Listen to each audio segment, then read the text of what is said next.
State Attorney General's office to prepare documents necessary to request a formal hearing for the revocation of the license holder of the holder's license pursuant to Section 22-60.5-108 CRS. Item 18.02 regarding disciplinary proceedings concerning a license, charge number 2012 EYCS 1228, signify the acceptance and approval of the stipulation of the suspension of the license and adopt the order by directing the chair of the State Board of Education to sign the final agency order. Item 18.03 regarding disciplinary proceedings concerning licenses, charge number 2012 EYHT 2227, direct department staff and the State Attorney General's office to prepare documents necessary to request a formal hearing for the revocation of the holder's license pursuant to Section 22-60.5-108 CRS. Item 18.04 regarding disciplinary proceedings concerning an application, charge number 2013 JMEM 1209, direct the chair of the State Board of Education to sign a denial order concerning the applicant's professional teacher license application. Item 18.05 regarding disciplinary proceedings concerning a license, charge number 2014 CPDM 2111, directing department staff and the State Attorney General's office to prepare the documents necessary to request a formal hearing for the revocation of the holder's license pursuant to Section 22-60.5-108 CRS.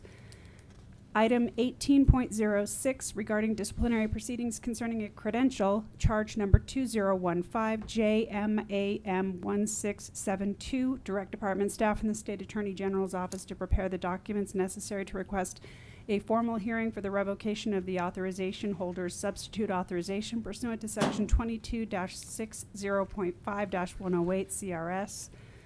Item 18.07 regarding disciplinary proceedings concerning a license, charge number 2016 EYJM 571, signify acceptance and approval of the stipulation for the revocation of the license and adopt the order by directing the chair of the State Board of Education to sign the final agency order.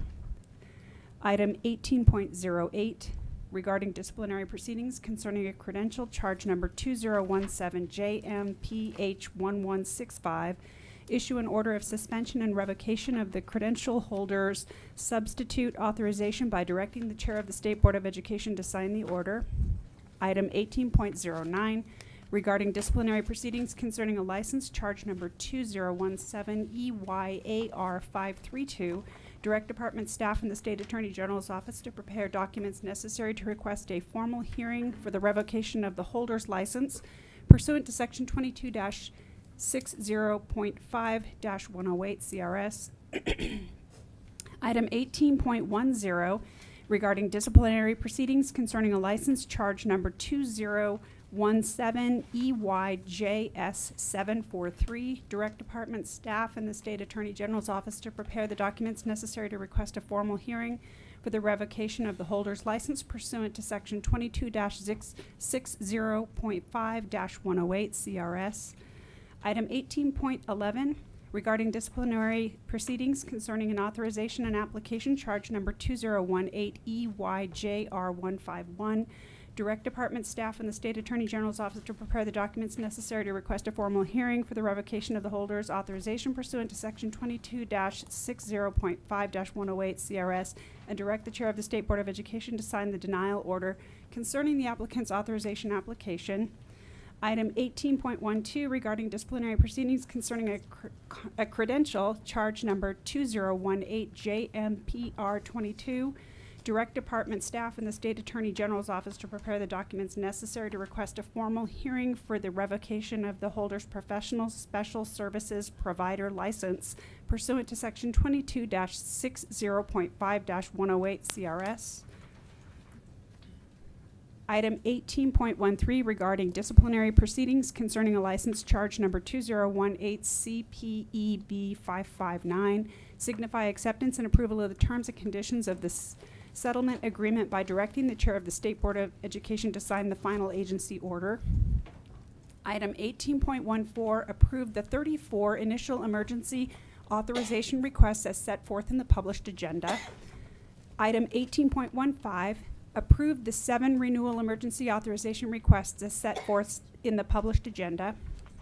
Item 18.16, adopt the middle school mathematics, in parentheses 5169, content assessment with the ETS recommended passing score of 165. Item 18.17, adopt the computer science, parentheses 5652, test, ETS recommended passing score of 149. Item 18.18, approve Colorado State University Pueblo's request for reauthorization of its alternative education preparation program as set forth in the published agenda. Item 18.19, approve Colorado State University Pueblo's request for authorization of early childhood education endorsement as set forth in the published agenda. Item 18.20, approve University of Denver's request for authorization of the culturally and linguistically diverse education endorsement as set forth in the published agenda. Item 18.21, approve Eagle Rock School and Professional Development Center's request for reauthorization of its alternative educator preparation program as set forth in the published agenda. Items 19.02 through 19.05 and items 19.07 through 19.17 approve the charter waiver request items 19.02 through 19.05 and 19.07 through 19.17 inclusive as set forth in the published agenda. Item 19.18, approve the list of alternative education campuses for the 2018-2019 school year as set forth in the published agenda. Item 20.02, approve the distribution of payments to administrative units for gifted education under the Exceptional Children's Educational Act as set forth in the published agenda. Item 20.03, appoint Quing Hua, Colleen Cassidy, Elena Henry to serve on the Gifted Education State Advisory Committee, GESAC, for a 3-year term. Thank you. That's the end of the consent agenda. It's a proper motion. Is there a second to approve the agenda as read? Thank you, Board Member Flores. Are there any items that you would like to remove from the consent agenda? Board Member Durham. Thank you, Madam Chair. I'd like to remove 18.03, 18.04, and 18.11. Yeah, 18.03. Let me just double check here. 18.04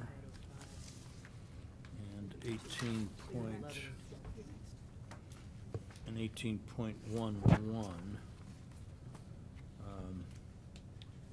And also 20.01. 20.01 is not on the consent agenda. It's a voting item. I'm sorry, 20.03. 20.03. Board Member Rankin? I would also like to put agenda item 18.05, 18.11, but I think Sorry, Board Paul. Member Durham already did that, and 18.12. Others, colleagues? All right, we will address these tomorrow at the, put them at the end of the agenda tomorrow to discuss them. Madam Chair, one point of clarification is we can take item 20.03 today. It would just be the disciplinary matters that we would want to take Thursday afternoon. Okay, let's see how we do today. Okay. If there's a chance to get that in there. Okay. All right, so there's been a proposal, there's been a motion to approve the consent agenda with the exceptions of 18.03, 04, 05, 11, and 2003. 1811, 1812, and 20.03. 1812, I missed that, okay, thank you. Would you call the roll, please? Board Member Durham. Yes. Board Member Flores. Here. Yes. Board Member Goff. Yes. Board Member McClellan. Yes. Board Member Rankin. Yes. Board Member Sheffel. Yes. Board Member Schroeder. Thank you. Yes. You. That motion passes All right. unanimously. Probably time for a break after all that. Sorry. Yeah. Being sarcastic. The next item on the agenda is a report from the Director of State Board Relations. Ms. Cordial, what do you have for us today? Thank you. Good morning, Madam Chair, members of the board, and Commissioner Anthus. It's been a month since we've met last, or over a month now, so I'm giving my friendly reminder to presenters and board members to please speak clearly into your microphones. Those of you needing to connect, shocking, the CDE login password and username hasn't changed at all, but it's still CDE hotspot, and the password is silver, capital S. In your board packets, you have the following. You have the quick glance expense report, as well as your events calendar. One item I'd like to just remind you of is the upcoming NASB annual convention here in Denver, October 17th through the 20th. So please just remember to let Carol know if you are interested in attending. In your board packets and or available on board docs are the following materials for Wednesday, August 15th. For item 9.01, you have your calendar with the proposed 2019 State Board of Education meeting dates. For item 11.01, you have a memo concerning the certification of July through November 2018 state share monthly entitlements to districts and the list of payments. For item 11.02, you have a memo concerning the 2018-19 budget discussion and approval of decision items and their accompanying PowerPoint. For item 11.03, you have a memo concerning the appointments for two separate positions on the Capital Construction Assistance Board. Letters of intent from those candidates. For item 11.04, you have a memo concerning the proposed at-will salary schedule effective August 2018 and the accompanying salary schedule. For item 13.01, you have a list of the Congressional Art Competition student artists. For item 14.01, you have a memo concerning the rulemaking hearing for the 1 CCR 301-10 rules for the administration of the English Language Proficiency Act, a red line and clean version of the rules and rules to statute crosswalk. For item 15.01, you have a memo concerning the distribution of funds in accordance with the English Language Proficiency Act and the list of proposed allocations. For item 16.01, you have a memo concerning the rulemaking hearing for 1 CCR 301-100, teacher grants for computer science education program, a red line and clean copy of those rules, the rules to statute crosswalk, and an accompanying PowerPoint. For item 17.01, you have documents related to the charter school appeal for the Alexandria School of Innovation versus Douglas County School District. For item 18.14, you have a memo concerning the requests for initial emergency authorization. For item 18.15, you have a memo concerning the request for emergency authorization renewals. For item 18.16, you have a memo concerning the adoption of the middle school mathematics content assessment, the middle school mathematics study companion and teaching technical report. Item 18.17, you have a memo concerning the adoption of the new computer science content assessment, the computer science test at a glance, and the technical report. For item 18.18, you have a memo concerning the reauthorization of Colorado State University Pueblo's Alternative Educator Preparation Program. For item 18.19, you have a memo concerning the approval of the addition of the Early Childhood Education Endorsement for Colorado State University Pueblo's Traditional Educator Prep Program. For item 18.20, you have a memo concerning the addition of the Culturally and Linguistically Diverse Education Endorsement for the University of Denver's Traditional Educator Prep Program. For item 18.21, you have a memo concerning the reauthorization of Eagle Rock School and Professional Development Center's Alternative Ed Prep Program. For item 18.22, you have a memo concerning a notice of rulemaking for 1 CCR 301-101, rules for the administration of the educator license endorsements, a red line and clean copy of those rules. For item 19.01, you have a memo concerning the notice of rulemaking for 1 CCR 301-35, rules for the administration of the waiver of statute and rule, a red line and clean version of those rules, and rules to statute crosswalk. For items 19.02 through 19.04, you have memos concerning innovation applications from Denver Public Schools and their supporting materials. For items 19.05 through 19.17, you have memos and supporting materials for the charter school waiver requests. For item 18.19, you have a memo concerning the applications for alternative educator campuses status and the list of the 1819 alternative ed campus status applicants. For item 20.01, you have a memo regarding the notice of rulemaking for 1 CCR 301-40, rules for the administration of the Early Literacy Grant Program, a red line and clean copy of the rules, rules to statute crosswalk, and accompanying PowerPoint. For item 20.02, you have a memo concerning the distribution of state gifted education funds to administrative units and the list of proposed distributions. For item 20.03, you have a memo concerning the appointment of the new members to the Colorado Gifted Education Advisory Committee, as well as their letters of interest. And then for Thursday, August 16th, you have the following. Item 3.01, a memo concerning the comparison of waiver laws and the accompanying comparison chart. For items 4.01 through 4.03, you have memos concerning innovation school applications on behalf of Denver Public Schools and their supporting materials. For item 4.04, you have a memo concerning an innovation school zone application on behalf of, from DPS and their supporting materials. And for item 5.01, you have a memo concerning the 2018 CMAS PSAT SAT state assessment results. And a PowerPoint will be forthcoming. Can I ask a Thank question? you. Yeah, go ahead. On item 20.01, could you tell me the CCR number on that you read? Oh, it's 90. Sorry, thank you. It should be 1 CCR 301-90. Thank you. Thank you for that. Excuse Board me. Member Flores, go ahead. Yes, on 18.616 and 18.17, and those are the Praxis exams. I just noted that there were very limited number of Latino people included in the panels, in both the panels. Just want to note that in comparison to Okay. Asian to black and such, it was very low, almost nil, and no on one or two. Thank you, Board Member Flores. Make note of Thank you. that. So we might want to pass on the request for outreach, perhaps? Thank you. Thank you. Thank you, Commissioner. Any other questions, folks? I'm now lost. I think the next item is a report from the Commissioner, I hope. Yes. Okay, thank you, Madam Chair, members of the board. Good to see you. I hope you all had a nice July off.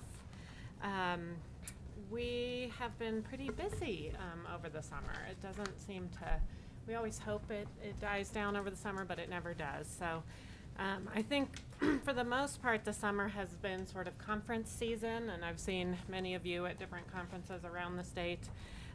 But I have also done some of my cross-state conferences as well. I went to the Council of Chief State School Officers Conference, the Education Commission of the States, which several of you went to, the Chiefs for Change Conference, our statewide Superintendents and Principals Conference case, which most of you went to as well.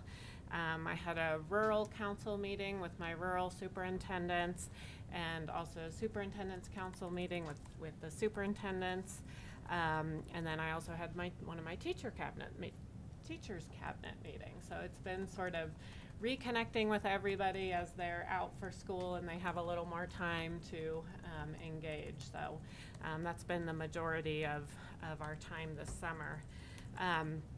But the conference is just a couple highlights from them. It always gives me a time to kind of lift my head up from the details of day to day and kind of see what other states are doing and that sort of thing. So some of the things I think that were helpful were around in a lot of the conferences thinking about pushing our thinking on what post-secondary education looks like, and making sure that there are a lot of options for students, including, I mean, you guys have heard this before, but including, more robust CTE experiences, apprenticeships,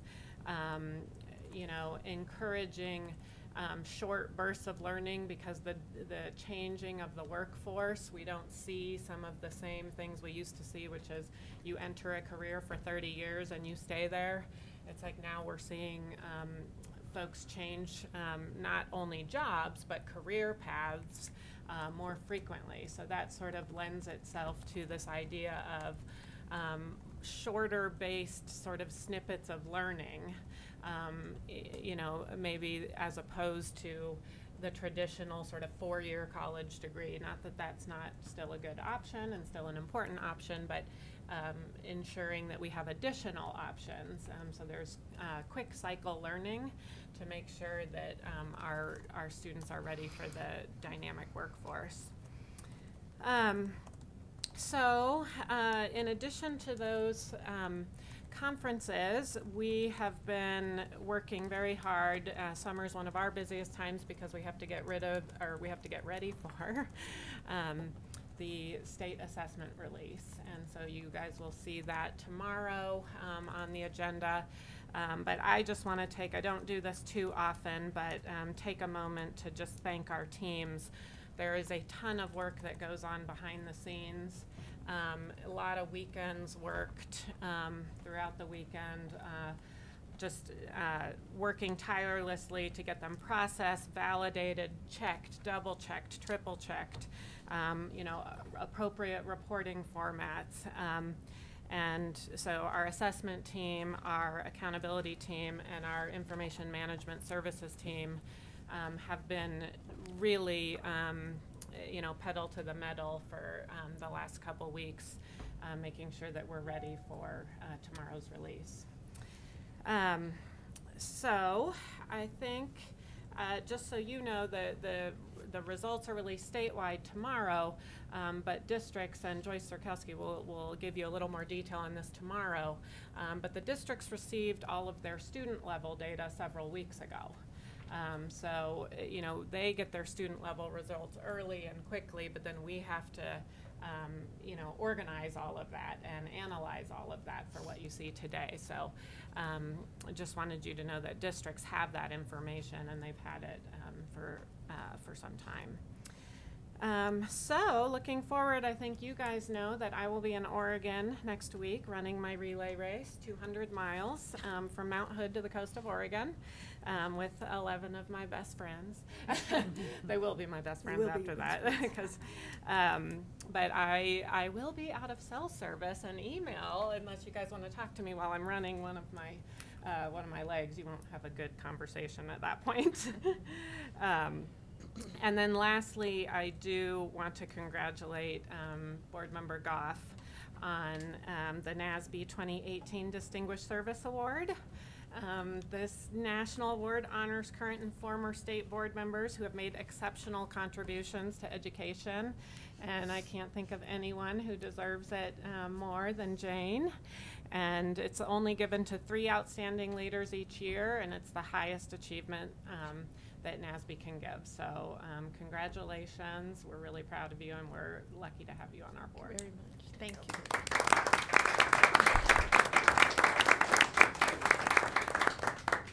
Thank you. Board members, do you have questions for the commissioner at this time? Okay. So next, let's move to State Board of Education member reports. Mr. Durham, may I start with you? Thank you, Madam Chair. I did attend the Pikes Peak BOCES Teachers Boot Camp and sat through a couple of presentations that were made to the teachers, and I thought it was was a good learning experience for me, and I suspect for the teachers that were in attendance. And I did then meet with the new head of the Pikes Peak BOCES, Pat Brzezinski, who was superintendent of the Edison School District prior to that, so which was, I think at the time, was the #1 performing district in the state.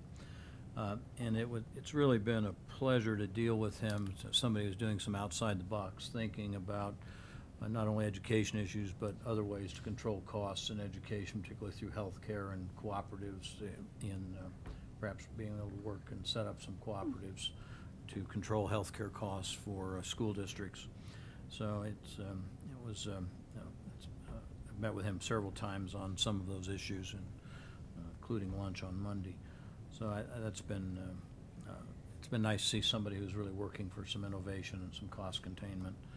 I did attend the in Colorado Springs the A+ data meeting, which was, I think, a difficult meeting, and a number of ways, but I believe I was able to express, I didn't speak for the board, but I think the board generally has approved of the efforts that the commissioner and her staff have made in trying to make sure that we provide as much usable data for for parents to use to evaluate schools in trying to make choices to where to send their children. And I think the meeting probably averted some more difficult actions on the part of some of the interest groups. And at any rate, CDE staff attended. I thought they made very thoughtful and positive presentations, and so I was pleased to be able to participate in that. And then I did attend dinner in Breckenridge with the commissioner and her staff, which was a long 204-mile drive round trip, but I did get home about 12:30 at night. And We were happy you came. rainstorms. We were Yes, it very was- happy you came. I could have done without the rainstorms going home at that hour, but it was well worth. That was a nice evening and very worthwhile. So, thank you. Thank you, Board Member Durham. Board Member Flores? I did a lot of reading this past month. And I attended the Administrators Conference, the CASE Conference. Also attended a meeting with Denver Public Schools, their meeting on selecting a superintendent, and did a lot of reading this summer. Thank you. Thank you. Board Member Rankin? Since we've had 2 months, I've been very busy out on the western slope. One of the first opportunities I had was visiting Ascendigo. Ascendigo stands for Ascend, I Go, and it is autistic students. I call them students, they're young adults. What happens after high school? And this is a great community partnership where parents with means have purchased homes, and there is an adult in charge of staying at that home, but there's 6, I believe it's 6 students right now living in this one home. They go to work during the day, they're responsible for themselves, and they're typical 20-something-year-olds that want to be independent. And it seems like we give a lot of the support during K-12, but then what happens next for the students that have a little more needs, but yet not the safety net? And it's been an extremely interesting example of what can happen, and also how there are leaders in this community and how many students that are autistic that could benefit from this. And I also, at a different time, attended a roundtable in Carbondale for special education teachers, and some of them were also parents of autistic students, because Representative Rankin and I were there, and they all voiced their opinion of special needs students and how classroom teachers need to be educated on how to deal with students like this in the classroom. It was very educational for us. On July 9th, I spoke to the Carbondale Rotary on the standards, and one of the questions they put forth is, what is the most challenging thing you do? And they made me think a little bit, but my answer to that is the graduating students who need remediation in college or receive a diploma that can't read. I guess those would be my 2 biggest concerns in K-12. Also had an opportunity to go to a sanctuary church in Carbondale and visit an immigrant living in sanctuary, Sandra Lopez. July 16th, I was at the Capitol, and from June to September 2018, 6 wounded veterans, 3 from the United States and 3 from the UK, will walk 1,000 miles in 12 weeks from the West Coast to the East Coast. The expedition creates a platform to tell the stories of our wounded veterans and engage in a wider conversation around mental health issues.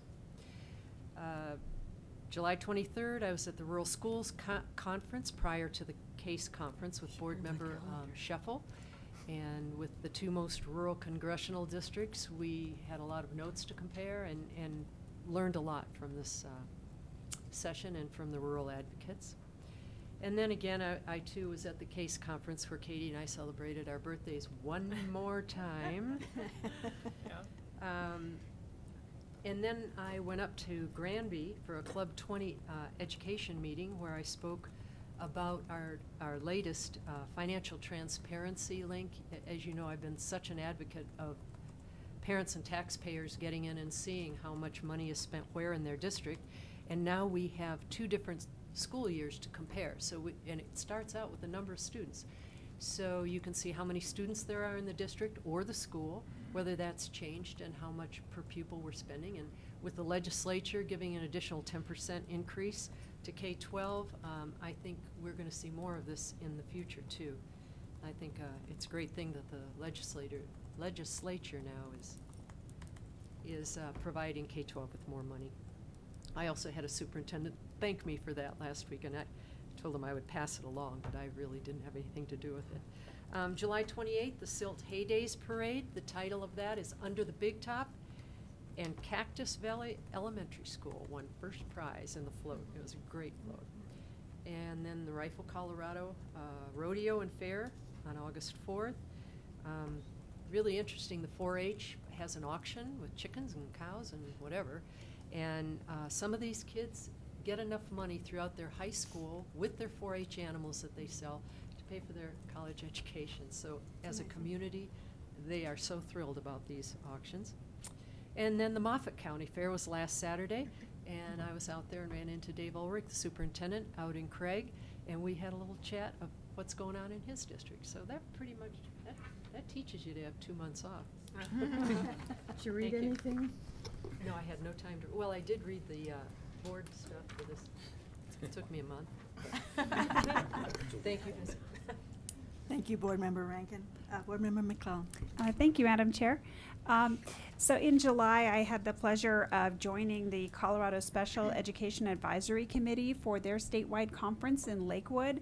I am their board liaison, and it was a pleasure to welcome a number of new members in that organization and to have a chance to discuss roles with them. So the difference between the role of the State Board of Education and the Colorado Department of Education.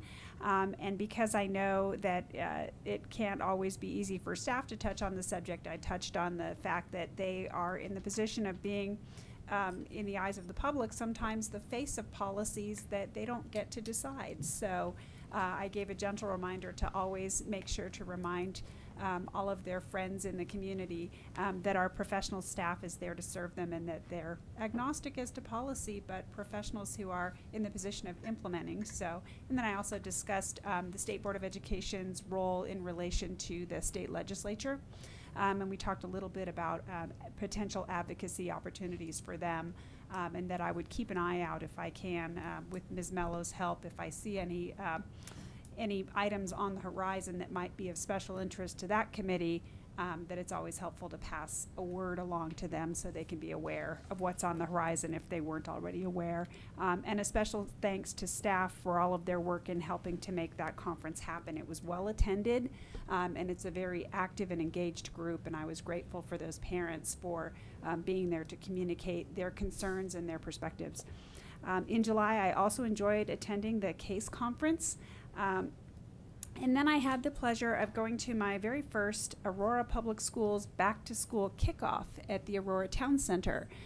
They gave away backpacks. It was really, really well attended. It's a huge event. They have a big backpack giveaway, and they give the backpacks away by school. So usually the principal and a couple of other school leaders would be at a table for each school with the backpacks. It's also an opportunity for those parents to access immunizations if they still need that for their children going into the new school year. So it was huge. I had an opportunity to talk with a lot of the Aurora Public Schools board members.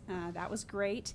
But on a selfish note, it is a whole lot easier to meet those school leaders going table to table than driving school to school. So I took full advantage there and walked away exhausted, but really appreciative of a really great event. Apparently they started it 1 year as a small backpack giveaway, and it was so popular that it has just it's just ballooned into a huge event.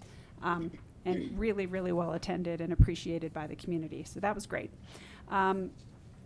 And then last but not least, I just want to give another shout out to our staff members, Bill Cottonsteady, Alyssa Pearson, and Ashley Pinchet, for meeting with me and answering my many questions about some of the items coming up today. I appreciate it. Always appreciate the time they take to help us prepare as we come into these board meetings. Thank you. Board Member Sheffel. Yeah, it's been a really busy summer, as everyone has suggested. Lots of parades and events. Went to a ribbon cutting for a new classical charter in Douglas County that was very inspiring.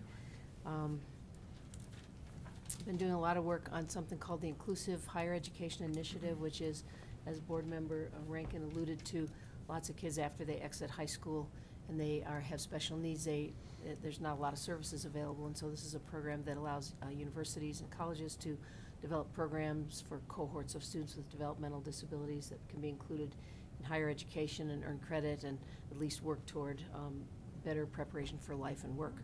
So that's a great program that I've been working on. Also attended the Case Rural Summit, as has been referenced. Great meeting, lots of wonderful speakers and excellent information about how to support rural districts. And then finally, for you, Val, I've been reading Read or Come Home by Marianne Wolf, who's a colleague of mine from Tufts University, and she's written so many great books on literacy. She's a neuropsychologist. She wrote Proust and the Squid, excellent book on reading, and then her most recent release is Read or Come Home. I would recommend it to everybody. It's a great book. So it's been a great July. Nice to have a little bit of extra time. Yeah, thank you. Board Member Goff. Are you ready?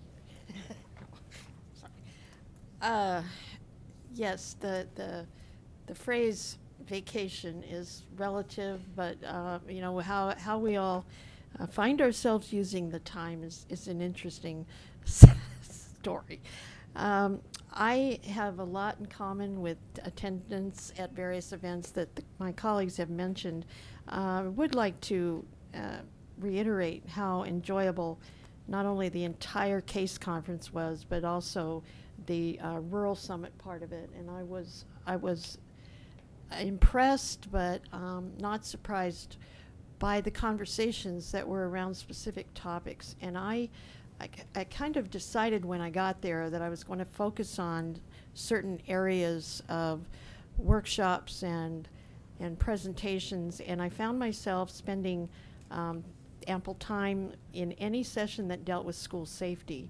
And what was striking and uplifting and rewarding was the willingness and the taking the initiative, our rural districts especially, that have taken the initiative to generate some conversations around school safety issues that have, not that they have not been there before, but also that they have just taken on a new tone that is really reflective of everybody's concerns and thoughts, and I enjoyed that very much.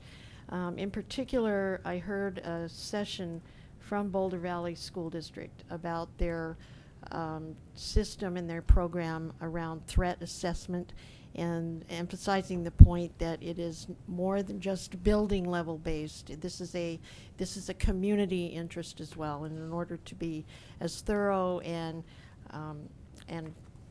comprehensive about what thoughts are in local districts, there are so many facets that have to be considered to do the best job.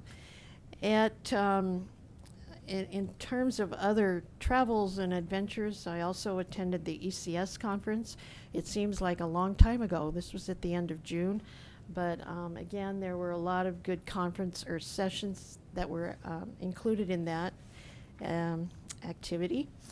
I also had the chance, I was invited to participate in a roundtable that is part of the U.S. Department of Ed's Federal Commission on School Safety conversations. So I was not the only person from Colorado. There were actually 2 other Western region state board members that participated in this roundtable as well. And it was specifically a group of state and some local elected officials, and a little bit of a comprehensive conclusion to what we have all learned, what we've experienced. I was there specifically to approach remarks from the perspective of the Columbine shooting in 1999. So I am very appreciative of the chance to get to meet people and talk about these issues, and as we all do, we learn something from everyone. So it was great food for thought, and I appreciated the opportunity to drive to Cheyenne, Wyoming. I have not been able to go to Cheyenne, Wyoming in a long time, and I have one sibling who was born there, so she was appreciative of my efforts to visit her home state. And lastly, attended the Gifted Education State Advisory Committee retreat. That was also in June, and listen to what their plans are, interest in, again, as all of our established committees and task forces do, we really want to try to integrate efforts and look ahead to the legislative session to make sure that there is a focus on if policy is needed and would be beneficial, how do we work together to impact that. So there's more, but those are the highlights, and have enjoyed also spending time with some of the districts that I represent, and following up and listening to their work efforts as I continue on. So there's always something to do and listen to. Thank you, Board Member Goff. So as you've heard, we have been rather busy. I want to acknowledge, though, all the work that staff, as the Commissioner did, all the work that staff did over the summer. I know that you all were hoping that we were getting a lot of rest. We weren't, but nonetheless, we really appreciate the work you did. And I want to remind ourselves that Commissioner told us that we had, 40 some odd bills that we're going to have to be writing rules for. So it's going Not all 40. I think there's like 17 rules. 17 rules? Yeah, Okay. not all 40 Anyway, have there's a rules. good agenda coming forward. I hope not. Huge. So, and I think we're touching some of them soon, so I'm glad we're on the way, but this is definitely a very busy place. I also attended the majority of the programs, the ECS conference, the CASE conference, which were terrific. I also attended NASB, National Association of State Boards of Education board meeting, at which time we learned that there is a change in leadership in that organization. More importantly, however, they're going to have their annual meeting in Denver in October. And so I'm hoping that my colleagues who can attend will. I think it'd be a great opportunity for us to share with the nation how wonderful Denver is. I participated in a program, I can't remember the name of it, but it's the Governor's Award for Leadership. It was an opportunity for a small group of us to look at applications of 15 young rock stars, all of whom I would have liked to have recommended for the leadership. It was probably one of the harder things I've done in a long time. I don't know if I'm ready to do it again because it's so hard. These kids, some of them have overcome incredible challenges in their personal lives and yet have really succeeded. They were from all over the state. It was a great opportunity. It was harder than I had anticipated. Finally, I want to wish our Commissioner safety and fun on her race. Yeah. We'll want to hear that you get back. Okay. Board Member Flores. I forgot to add that I read a couple of very interesting reports, policy reports, one of which is the Rocky Mountain Divide, lifting Latinos and closing equity gaps in Colorado. And it is by Georgetown University, the Center for on Education and Workforce. I just want to read you a couple of paragraphs, small paragraphs at the beginning of the introduction for this. It reads, persistent growth in skill requirements on the job and low unemployment has forced Colorado to compete for skilled labor nationwide, but that threatens to leave Coloradans born in the state behind in the competition for middle-class jobs, especially Latinos with a high school education or less. Colorado has the second most educated adult populace, but largely because it imports college-educated labor from other states. Almost 56% of Coloradans have a high-quality certificate, an associate's degree, bachelor's degrees or higher. Yet at the same time, Colorado has the 5th lowest high school graduation rate in the nation. The state's 77% high school graduation rate puts it close to the bottom. The national average is 83, and for Latinos, that's 66%. And I really do feel that now this is basically for higher education, and it is some policy matters that could be instituted, but it says a lot about our education, K through 12 as well. In fact, it's very laudatory in the sense that the CDE and the State Board of Education have presented the only plan in the country that actually tries to do and says it's going to do something for closing that gap. In that, I think it's very positive that we were the only state in the nation that actually, is going to do something about that. But at the same time, I think that there would be many more reports done like this on K through 12 if we were not so parsimonious in providing information to the public on how second language learners are doing, on how special ed kids are doing. So I think we need to really think about that kind. I know that we have restrictions, of course, but I think we need to think about how we can provide more information, be more accountable to the public, and let them know how we're doing in these within education and subgroups in Colorado. Thank you. Thank you very much. Thank you. Board Member Goff? Are you feeling willing and flexible to allow a minute or two? Are we under a certain time limit? I think we can manage. At 10 o'clock, we'll have public participation, but I think we can. Go ahead, Board Member Goff. Connected, but not necessarily specific to what you were talking about. As I was hearing Ms. Rankin talk about her visit with the transitional interest special ed, if I'm not mistaken, wasn't there a bill, even I think this last session, that dealt with the transition of young anyone really, but in our case, we'd be thinking of the certain age group. And I don't recall what the fate of that bill was, whether it actually passed, but there was some, there were some resources directed toward that. So just as you don't need to respond.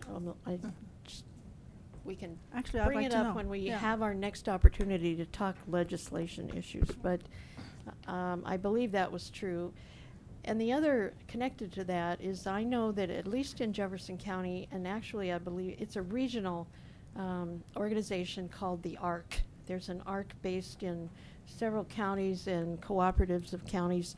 But it would be perhaps some idea that at one point or another we could find out if there's a way for them to come briefly present or something, just some idea to present to us of what various organizations in various parts of the state are doing that has some coordinated look at such topics as transition efforts and so forth. And the other thing I actually forgot in my report was that for those of you who may know, Scott Stump, who is the former the director level of the Colorado Community College System, has just been appointed at the U.S. Department of Ed to oversee career and tech ed and adult education. So we have a Colorado person at the upper levels of U.S. Department of Ed work now, and Scott has a very, very much admired record in Colorado, and kind of one of those people that was responsible for really moving us forward in the P20 picture. So I just wanted to be sure we got that mentioned. Thank you, Board Member Goff. I'm wondering, and we can talk about this some other time, Commissioner, but I think about our strategic plan about third grade, and then there's another piece about 66% of our students at some level of post-secondary engagement. And I think that would be a place where we might have an information meeting where we talk about that particular strategic initiative, and what are the things that are available, where are the areas that we can make a difference, whether it's something actually under our direction or we can do some encouraging across the way, et cetera. So I would like to tie this in with our strategic initiatives. Yeah. So if you think about that, maybe get back to us, if that's okay with everybody. Board Member Durham. Thank you, Madam Chair. It sounds a little bit like mission creep. I think while as citizens and as human beings, we should be concerned about these transitions. I think our strategic goal is to have our children, once they graduate from high school, to be prepared to participate in higher education in a either it be whether it's job training or apprenticeship, or whether it's 4-year or 2-year college.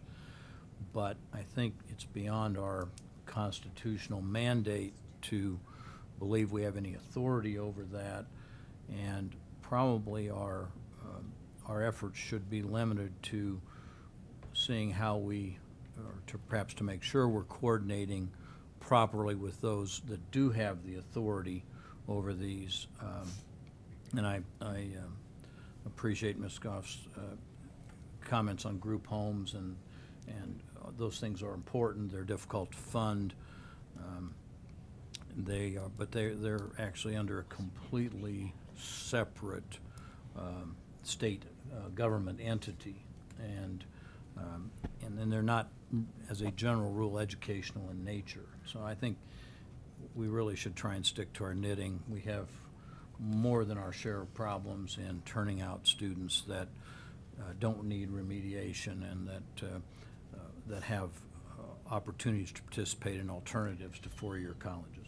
Okay, thank you. Folks, are we ready to move on? Okay, please. Item 9, proposed regular State Board of Education meeting dates. I'll move the dates as proposed, Madam Chair. Thank you.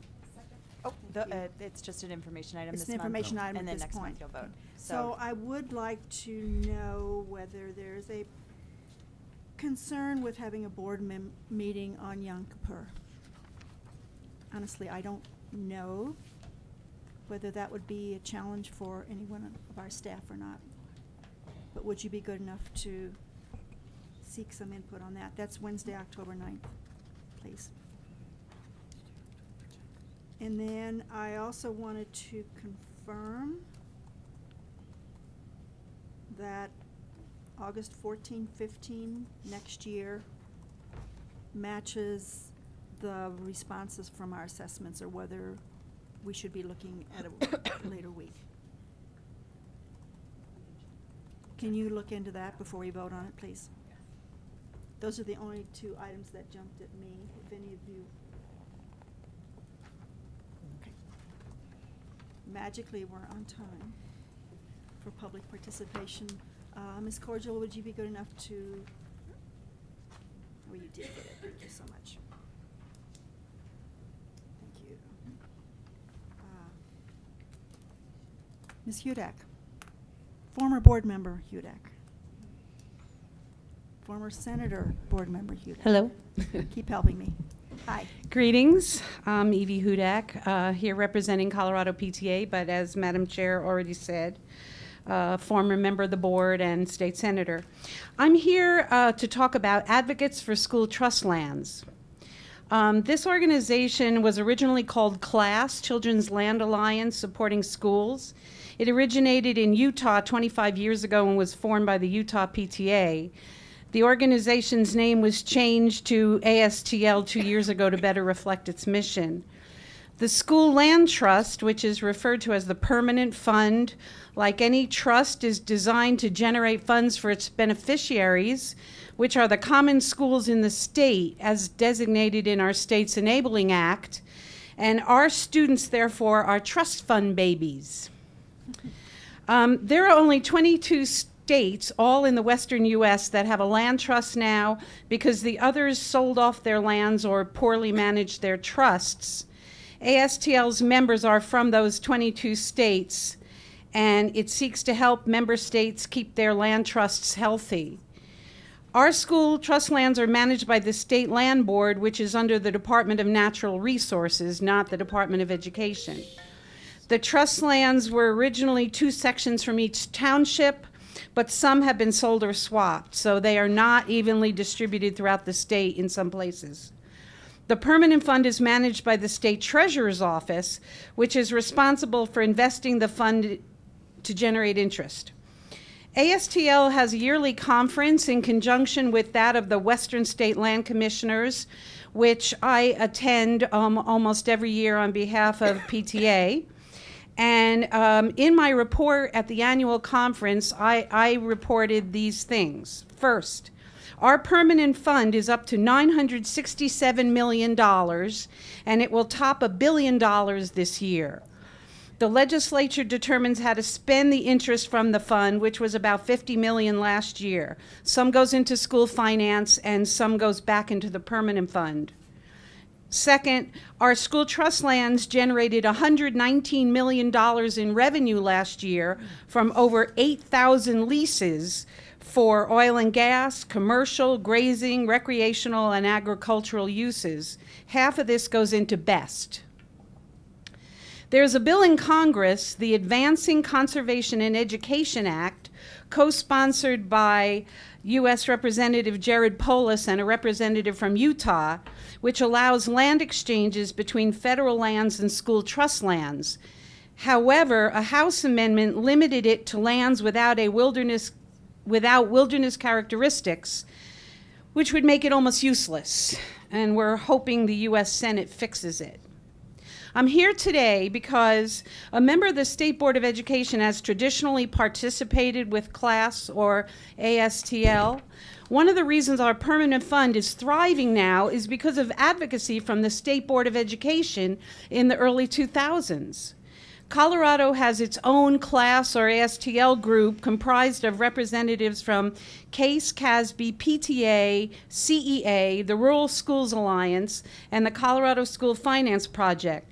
But that group has not been meeting for the last year. PTA is asking that a member of the State Board of Education become engaged again with both the state group and the national. And I have a copy of this that you can all have. Thank you, Senator Hudak. Anyone else here to speak this morning? There are a couple people that signed up on the wrong sheet. Okay. Thank you. Thank you. Good morning. Introduce yourself, please. Hello, my name is Amari Hicks, and I'm a rising junior at DSST Stapleton High School. I'm a member of the Colorado Youth Congress, which is an organization that unifies a diverse group of students from across Colorado to teach them about the numerous counts of social injustices and to teach us that we are the next generation to handle those. An issue that I find prevalent and worth noticing is the data transparency within Colorado schools. Data is an invaluable factor within Colorado schools. It lets us know where we are, where we need to grow, and what we're capable of within our school system. Improvement is everything when it comes to a generation. And data is the least transparent with low-income students and minority groups. Being a part of a minority group, I understand what it's like to feel as though you can't improve in school. It doesn't help that we don't have any faculty members that we can relate to or that can help us with this journey. We don't, as I said earlier, we don't know where we can grow. This keeps us in a hole that convinces us that we can't do any better, that we can't get to a higher level of education. It almost feels as though schools are engineered to keep us behind. They're engineered to keep us ignorant so that we cannot gain a higher education, which speaks to our increased dropout rate and our decreased graduation rate. While this is just my experience, this is not the only point of view. This is with every other student population that may experience this. They need to know, these groups in school needs to know that they can do better and that the schooling system hasn't given up on them. If these students in Colorado's schooling system have access to their school data from an early age, they would be better prepared for the future, and would be able to help grow and help others grow. As the future generation that was to lead this country, I feel like this is more than important, more than necessary. Thank you for listening, and I look forward to working with you in the future regarding this issue and many others. Thank you Thank you. for coming to speak.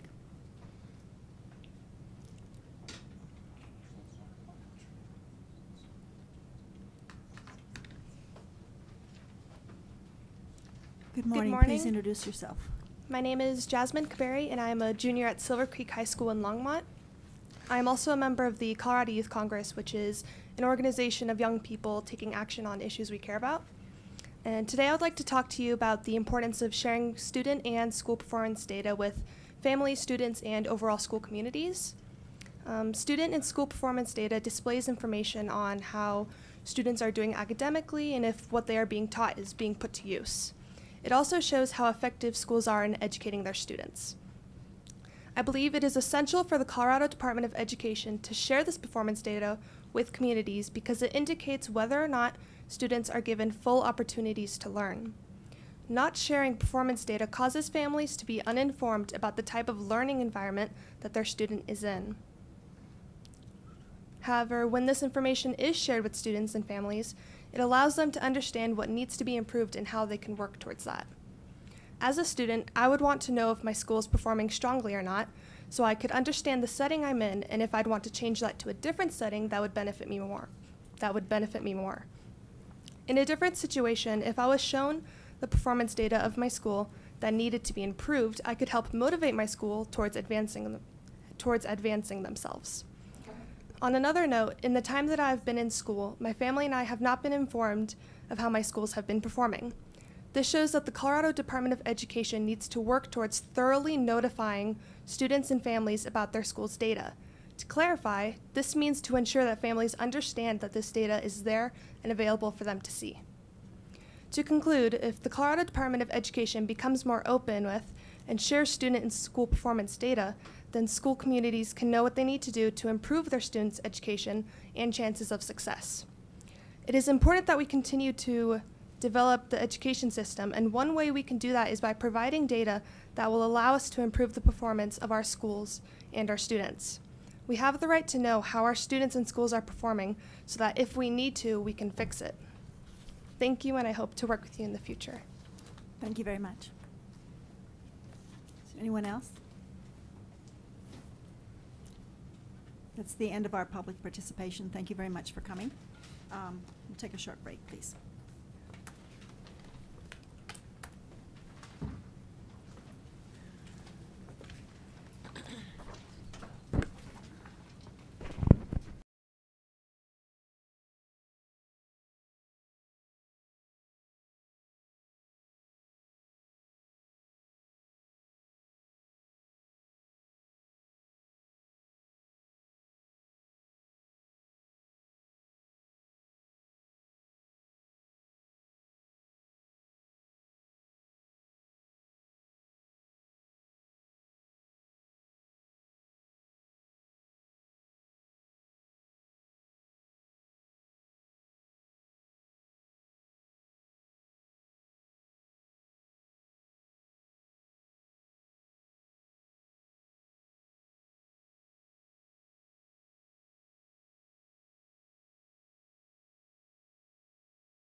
Madam Chair. Thank you, Madam Chair. I'd like to volunteer to assist in this school land trust issue, and I'll be happy to work with Senator Hudak and others to see if we can't keep the state land trust on track. That's right. Thank you. That's great news, thank you very much. Any objections? Colleagues, don't you dare. Okay. No objections, but I suggest Thank you. building a wall and charging $25 around Colorado for anybody that comes in. Why don't you For talk to the education. president? He's into walls, so you guys can maybe Yeah. get some efficiencies. All right, item 11, are we ready? Next item is the consideration of the July through November 2018 state share monthly entitlements. I ask staff to give a brief presentation before I take a motion. Commish? Yes, thank you, Madam Chair. I'm just going to turn this over to Jennifer Oakes, our Chief Operating Officer. Great, thank you. So I will be brief, but I'm willing to answer any questions that you might have. This is a regular presentation that we do. So to kick off the year, we start off with estimates, pupil count estimates and assessed value estimates, and that is what we do use to make the monthly payments for the state share payments. That is calculated pursuant to the School Finance Act. So we have done the calculations pursuant to that statute, and what's before you today is that estimated monthly payment to the districts, and the monthly amount that we're asking you to approve today for July through November is $378.6 million monthly to the districts. There's an attachment that has all of that information. And so if there's any questions, I can answer. I don't have a question, but can you please clarify, for someone who's looking at this chart, sees two districts, same enrollment, but different amounts of state share, just exactly why are Yep. do those differences exist? Because I'm not sure it's clear to everyone. Right. There was a time, I think, when the state actually gave the same amount to each district, and in fact, depending on the assessed value, the districts there was a great inequity between districts, real estate wealthy districts and not. Right. Now we're in a different situation. If you go ahead, please. Yeah. So we have had the School Finance Act essentially the same since 1994. There's been tweaks along the way, but essentially since 1994, it's a very complex formula, but to break it down to the high level is we start with pupil counts. That's October 1st, but you know it's not really a one-day count. It spans the whole fall. So we get the number of pupil counts and then go through a formula. That formula adjusts each district based upon the size of the district, as well as the personnel and non-personnel costs and the cost of living. So those are the three factors that change the per pupil by district. So we take how much is spent on personnel, and that portion of their expenditures is adjusted for the cost of living, because some districts are more expensive to live in, and therefore teachers need to be compensated accordingly so that they can afford to live in that district. That's a small adjustment to the per pupil funding for each district. Where it's a really large, we get those large differences in the per pupil funding is based upon the size factor. And so the General Assembly has essentially created that ability to recognize that there's economies of scale. With a small district, you know, you have a superintendent and stuff, and there's much smaller economies of scale. And so that's really what drives the large difference in the per pupil funding. And then once we get the total funding, of course, there's the budget stabilization factor that reduces it, which is a budget balancing item for the General Assembly. And then we apply the local share. So however much they are able to generate by local property taxes, that gets applied first, and the state will backfill. There's a wide variety of, you know, how much local share versus state share. That'll vary district by district depending on how much that property value in the district. Do you know what that total is, the local share total? The local share, it's I don't mean to put you on the, nope. I was hoping that was in here. I in some have way. it available. I just need to flip to the right. In total, the local funding is 36% and the state share is 64% now. You know, going back maybe 10 years, that was flip-flopped because of the constitutional constraints. And the amount is, so the total program funding for this year is just over $7 billion. And so, I don't have the dollar figure that I see right. It'll be between 2 and 3 billion. Yes, I think it's about 4 billion. 4 billion. Yeah. Is the state share, State share, and okay, the 3, right, is yep, the other. for the local share. Okay, I can get, Yeah, thank you. I'm not sure people understand that when they look at it, why those differences are. Why are some districts right. not getting the state funding that they should? And It's because so- they have the capacity in there. Right, and Property so taxes. this represents only the state share, and so, you're right, districts could have, the same pupil count and even the same size factor, but this amount would be drastically different depending on how much local share is generated Yep. through their property Thank you. taxes. So I'm on the campaign trail and I've heard this. And so I didn't realize that the public, that some members of the public really didn't get a sense for how we're funding the schools. So thank you. Board Member Durham? Yeah, thank you, Madam Chair. I think in your initial explanation, I mean, there's still an element of power equalization to this, that, you know, lower per pupil local share drives higher per pupil state share. And that, I mean, if you look at the difference between East Otero and Aspen, there's only about 200 kids difference, but, you know, one gets, what's Aspen get? Aspen gets 300,000 a month, and East Otero gets 850,000. So that's driven. And so I think it's important to keep in mind that there's still a significant element of power equalization in these numbers. It sure is. And they still have chefs in Aspen. They spend their own money the way they want to. So I would entertain a motion, please.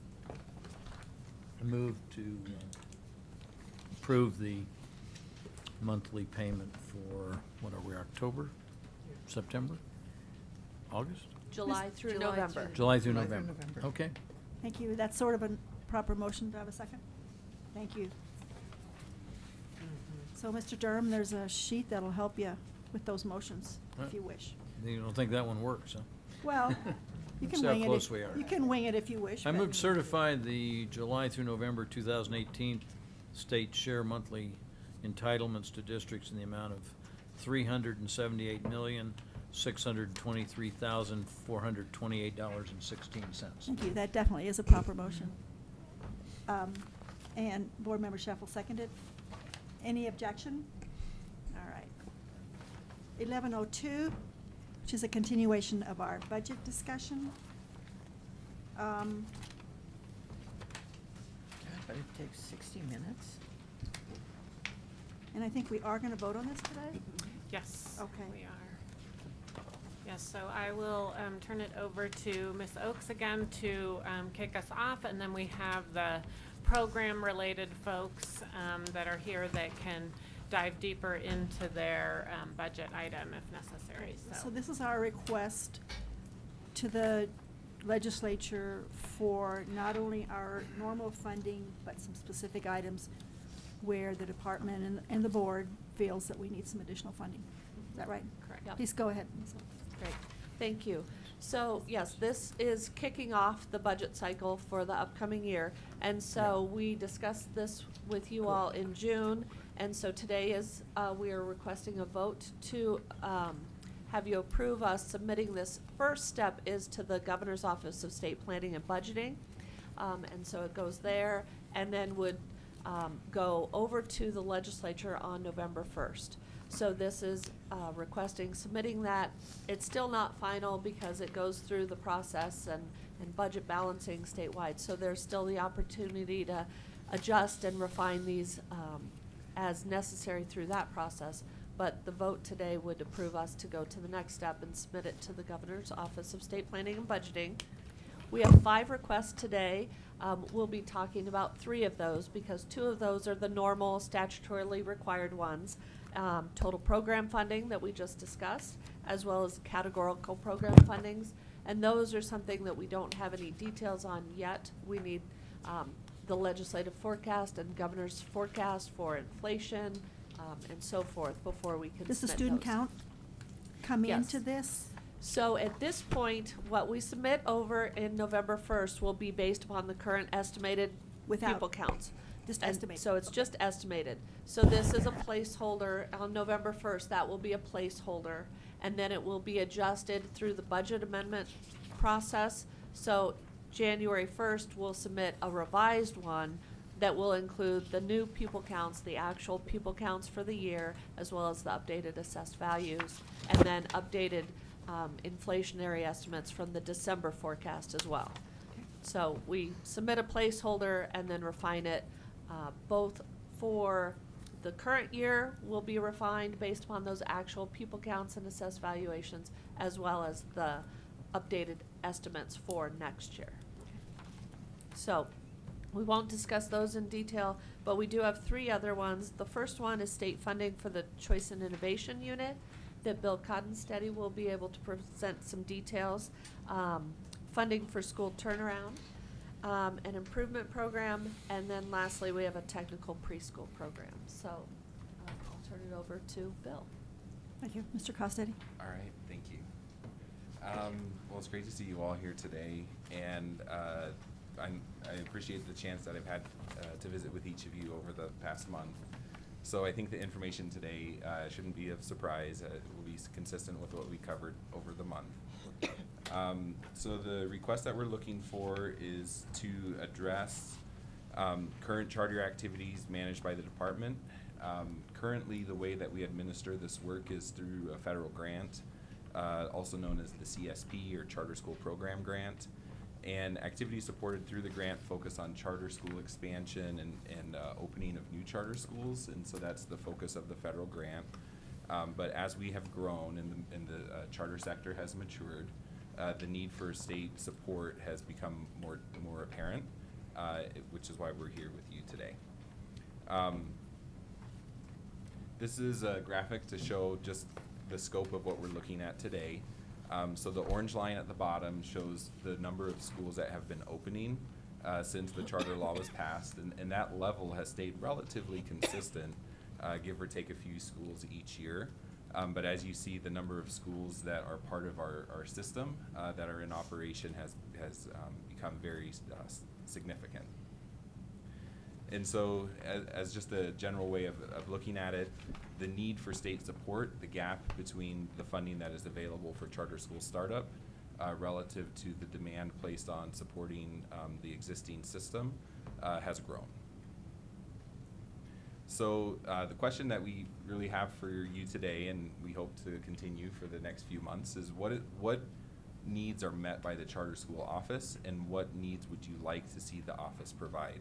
And so as the funding need has become more apparent, and the federal support has become less reliable, it's really allowed us to think fresh and say, what do we want the charter office to perform?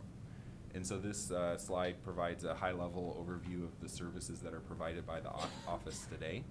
The ones of particular note are the technical assistance and policy guidance that we provide to the field. As you know, there are certain statutory requirements that we provide.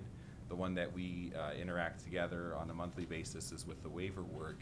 And as an example, with the prior chart, you know, in early charter law, the number of waiver requests that were coming to the state board were a couple a month, or maybe 5 to 10 a year. But now we look at a scope of about 50 to 100 per year. And so that need for technical expertise, even for something like the waiver process, has become much more apparent. This is just another general representation of how the work, when the charter law was first written, the general concept was this work could be absorbable by CDE. Most of the work was directed to the school district or the authorizer, where there was a provision for financial support for the administrative work to happen at the authorizer level. And then as the number of schools have grown, we were able to access the federal CSP, or Charter School Grant, to supplement the activities and kind of expand the breadth of what we could do within the office. But as those numbers continue to grow, the need for state support targeted towards making sure we're meeting our statutory responsibilities has become much more apparent. And I'd say we definitely are at that point. I'd say we've been there for a while, but it's become much more apparent as we continue to see growth, and the federal funding has become less reliable. And I'll get into this in a second, but one of the reasons the federal support has tapered off is because we're just seeing a general slowing of the charter school expansion in Colorado for various conditions such as economic factors. The slowing of the expansion is also causing the unreliable funding.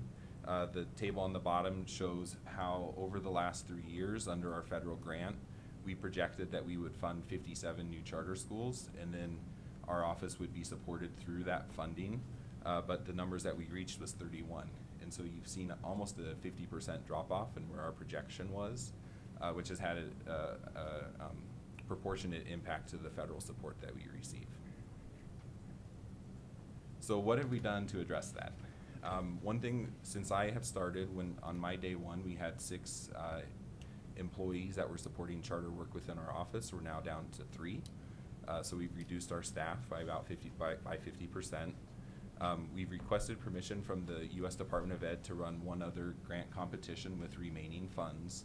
And so when you see that gap of about 30 schools, there's a potential risk that we would have to give that money back to the feds. And they have already reduced our award, and that was the impact that we've had. But we still had about 10 schools or $6.5 million available to disperse that we were at risk of having to return. Good news as of last week is that the feds approved our request to run another competition. So I actually have the remaining members of our team are off doing training today to encourage schools to apply for that funding. And then we've applied for a new federal grant. You received an update of that earlier in the spring. So we applied for the most recent competition. I want to say this is the second competition run under ESSA, where the conditions and the requirements have shifted a little. In the first round, I want to say about 30 to 40% of states received funding that applied. So it's definitely not guaranteed money. We will wait and see how we do on this application. Right now, we're expecting to find out at the end of September. And so depending on the outcome of that award, we would modify our request. But the request that's before you today is based on the presumption that we did not receive the federal funds. And so this is like the largest amount that we would be asking for. And then we're proposing a more sustainable long-term funding for the office as it's presented to you today. Board Member McClellan. So just to clarify my understanding, in the event that we're successful in receiving that federal grant that was applied for with the decision due September 30th, Yeah. there's a potential that if we vote for an increase, we may not have to go for that full Right. increase Then- in the event that we do well in the federal grant. Yeah, we would Chase. look at what that funding award looks like and then adjust based on that. Okay. We would definitely not need the full amount that we're requesting now. Okay. So to go back, these are the current services that we provide, and when you think about the reductions that we've had to make in this past year, the question that we are asking is, should CDE continue to provide these services? I've had conversations with you all, but I have also had conversations with schools and with authorizers and with other stakeholders in the community to really say, does the state need a charter office? The general feedback that we've received, one is that it would require statutory changes before we could stop addressing the statutory requirements. So if we didn't want waiver requests to come to the state board, that would require a change in law, as an example. But then the feedback from school districts, from the Charter School Institute, and from the charter school field, one is that they greatly value the policy guidance that we're able to submit from the state. And then 2 is they really value the technical assistance that we provide. So beyond policy guidance, currently we're providing supports and training for charter school administrators as they're coming on board and orienting them to their expectations and responsibilities as a public school administrator. We provide technical assistance to governing boards for charter schools, technical assistance to charter school financial managers, which is we have identified as important, particularly because the BPR flows to the charter school. And then we provide technical assistance for charter school authorizers. Later this month, we'll have a quarterly meeting with the authorizers, which has been a really exciting community of practice, where the district staff come together and share ideas and best practices and looking at things like application processes and making them more consistent. And then also, from a general research perspective, evidence indicates that when a state or an authorizer emphasizes charter school quality, performance follows. And so the extent to which we can emphasize and highlight quality practices, it does indicate that there's a trickle-down effect for the performance of our schools and the support for our kids. And then one additional element is a strong desire for public information in the charter field. So it's not uncommon for me to receive weekly calls from different interested individuals in the public. That could be media inquiries, but it could also be general inquiries from parents that want to understand more about the choice process, what the charter law says, what rights they're entitled to, and so forth. Within this ask, key points that I definitely want to highlight is, one, what we're asking for is the minimum staffing that we feel the office will need in the event of the absence of federal funds. The ask does not increase our staffing, so it does not increase our FTE. We're really looking at a minimum amount. And then it identifies the maximum with the federal request. Specific to that request is a breakdown of our FTE and the 3 staff members that we currently have, and then the desire for administrative support so that we can maintain a good public-facing website, answer calls from the public, direct those calls the right way.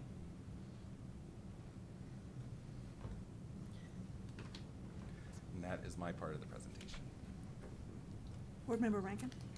Mr. Concetti, I have a hard time kind of getting my head around what we have as beginning charter schools, and then as they get more advanced, now they're requiring different information and different type of support from CDE than what we had before. There's where the difference is, because we've always got them up and running, and now some of them are older and want to continue challenging each other and the students.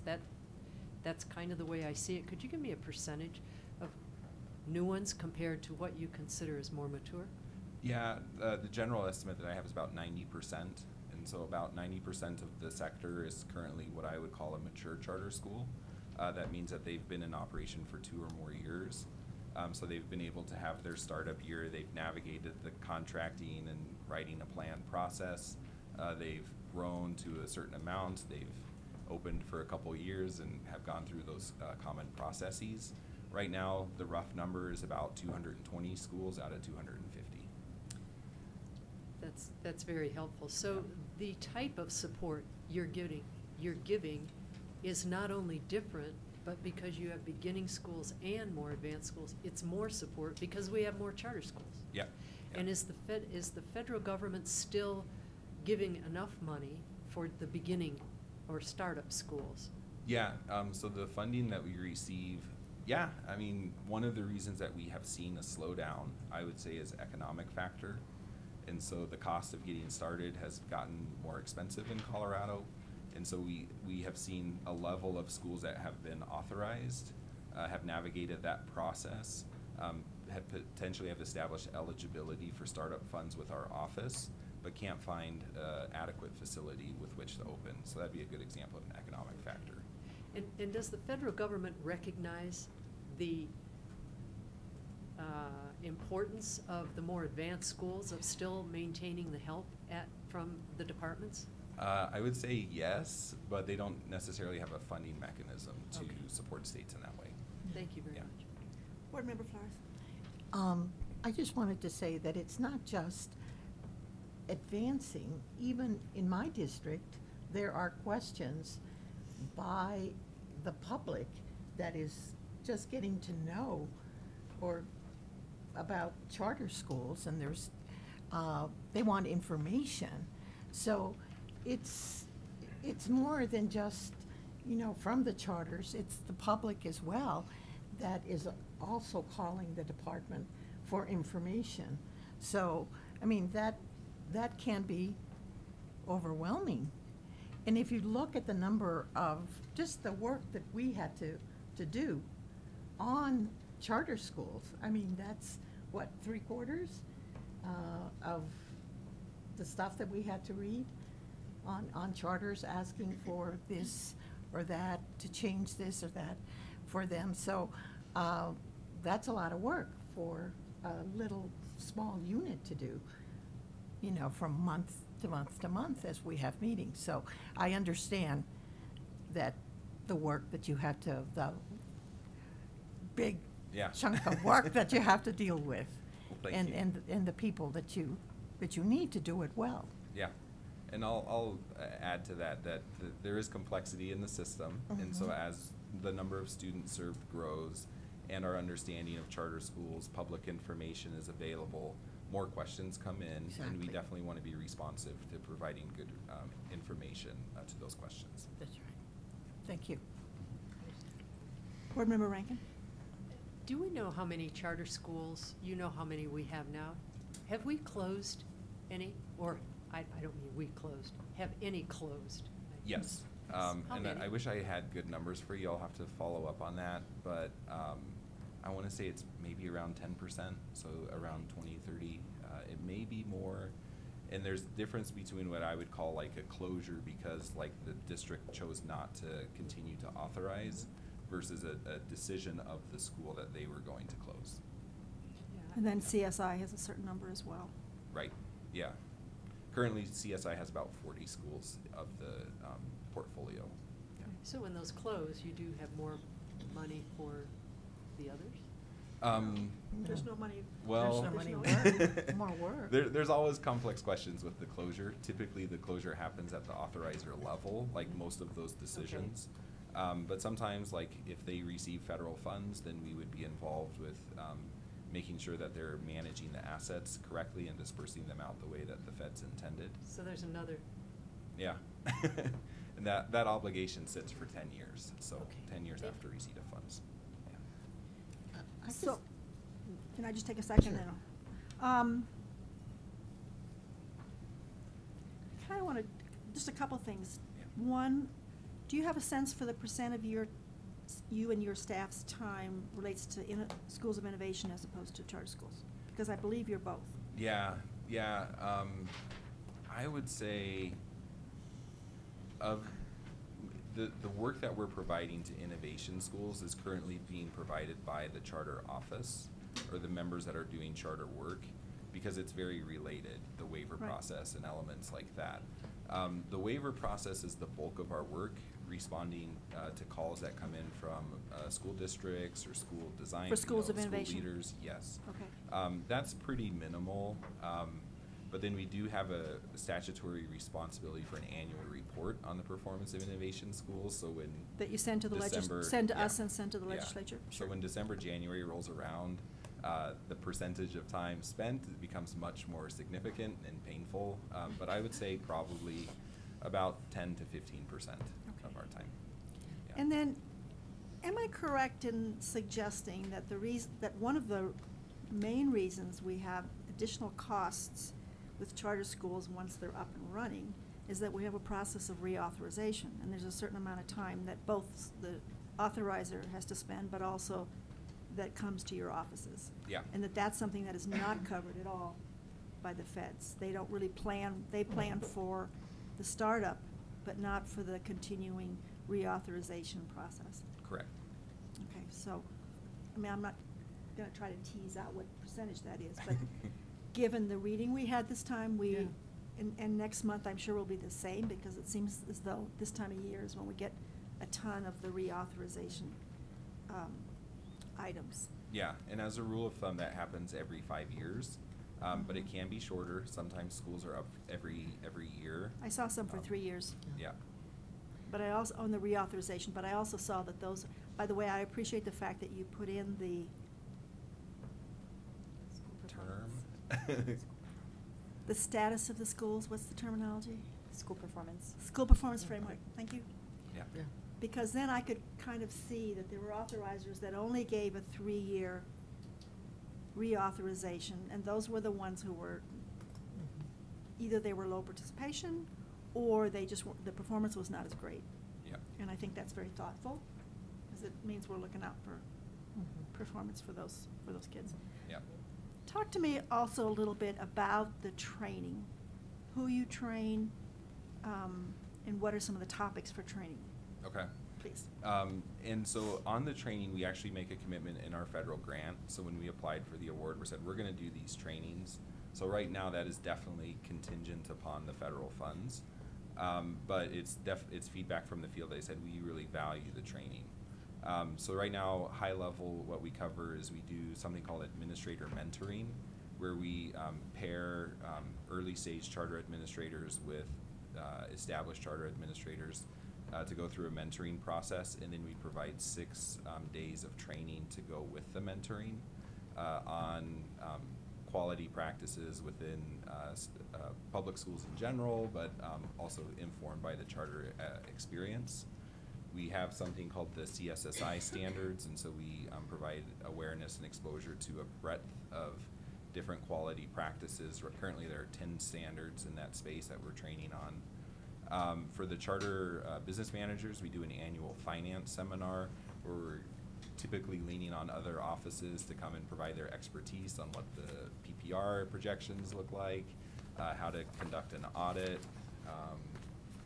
I know there's many other things with the finance seminar, but then also we're bringing in, organizations like the Educational Facilities, KECFA, I can't remember their technical name, to talk about charter financing and how to access moral obligation funding. So very technical elements that a good wonk in the accounting and finance world would love and eat up. And then we provide, we call it business manager networking. So about 5 times a year, we'll bring, again, early stage business managers with seasoned charter business managers to connect and to have some level of professional development, but opportunity to just ask questions of each other. And then the board governance, we are recognized for having one of the only states that has a webinar set of curriculum. So right now we have 30 training modules for board members that they access and can get up to date on things like open record and sunshine law, how to do strategic planning and different elements like that. And so that's available. We definitely want to update it. It's about, I want to say 8 or 9 years out of date, so it could definitely be updated. And then we also provide just general orientation. So we do 3 board fundamental trainings a year. And then with the authorizers, we work with the organization, Colorado Association of Charter School Authorizers. We collaborate with CSI to bring people together and to look at things like, what does a grant application look like? What does a rubric look like? Can we collectively, as a community of practitioners, develop a common application to serve as a foundation that we can then build upon for our own local desires and priorities that we want to put into a charter application? So one of the things that unfortunately I hear a lot about is that there are parents with students with special needs who feel that they are that the charter schools are not available to them. It's not my personal experience in my own community. I have one school that has actually a disproportionate number of special needs kids. But talk to me about the training. Talk to me about the responses that we can give to parents, how they should go about if they have that concern. So at a high level, I would say, like, one is that you have certain rights, and it's established in law.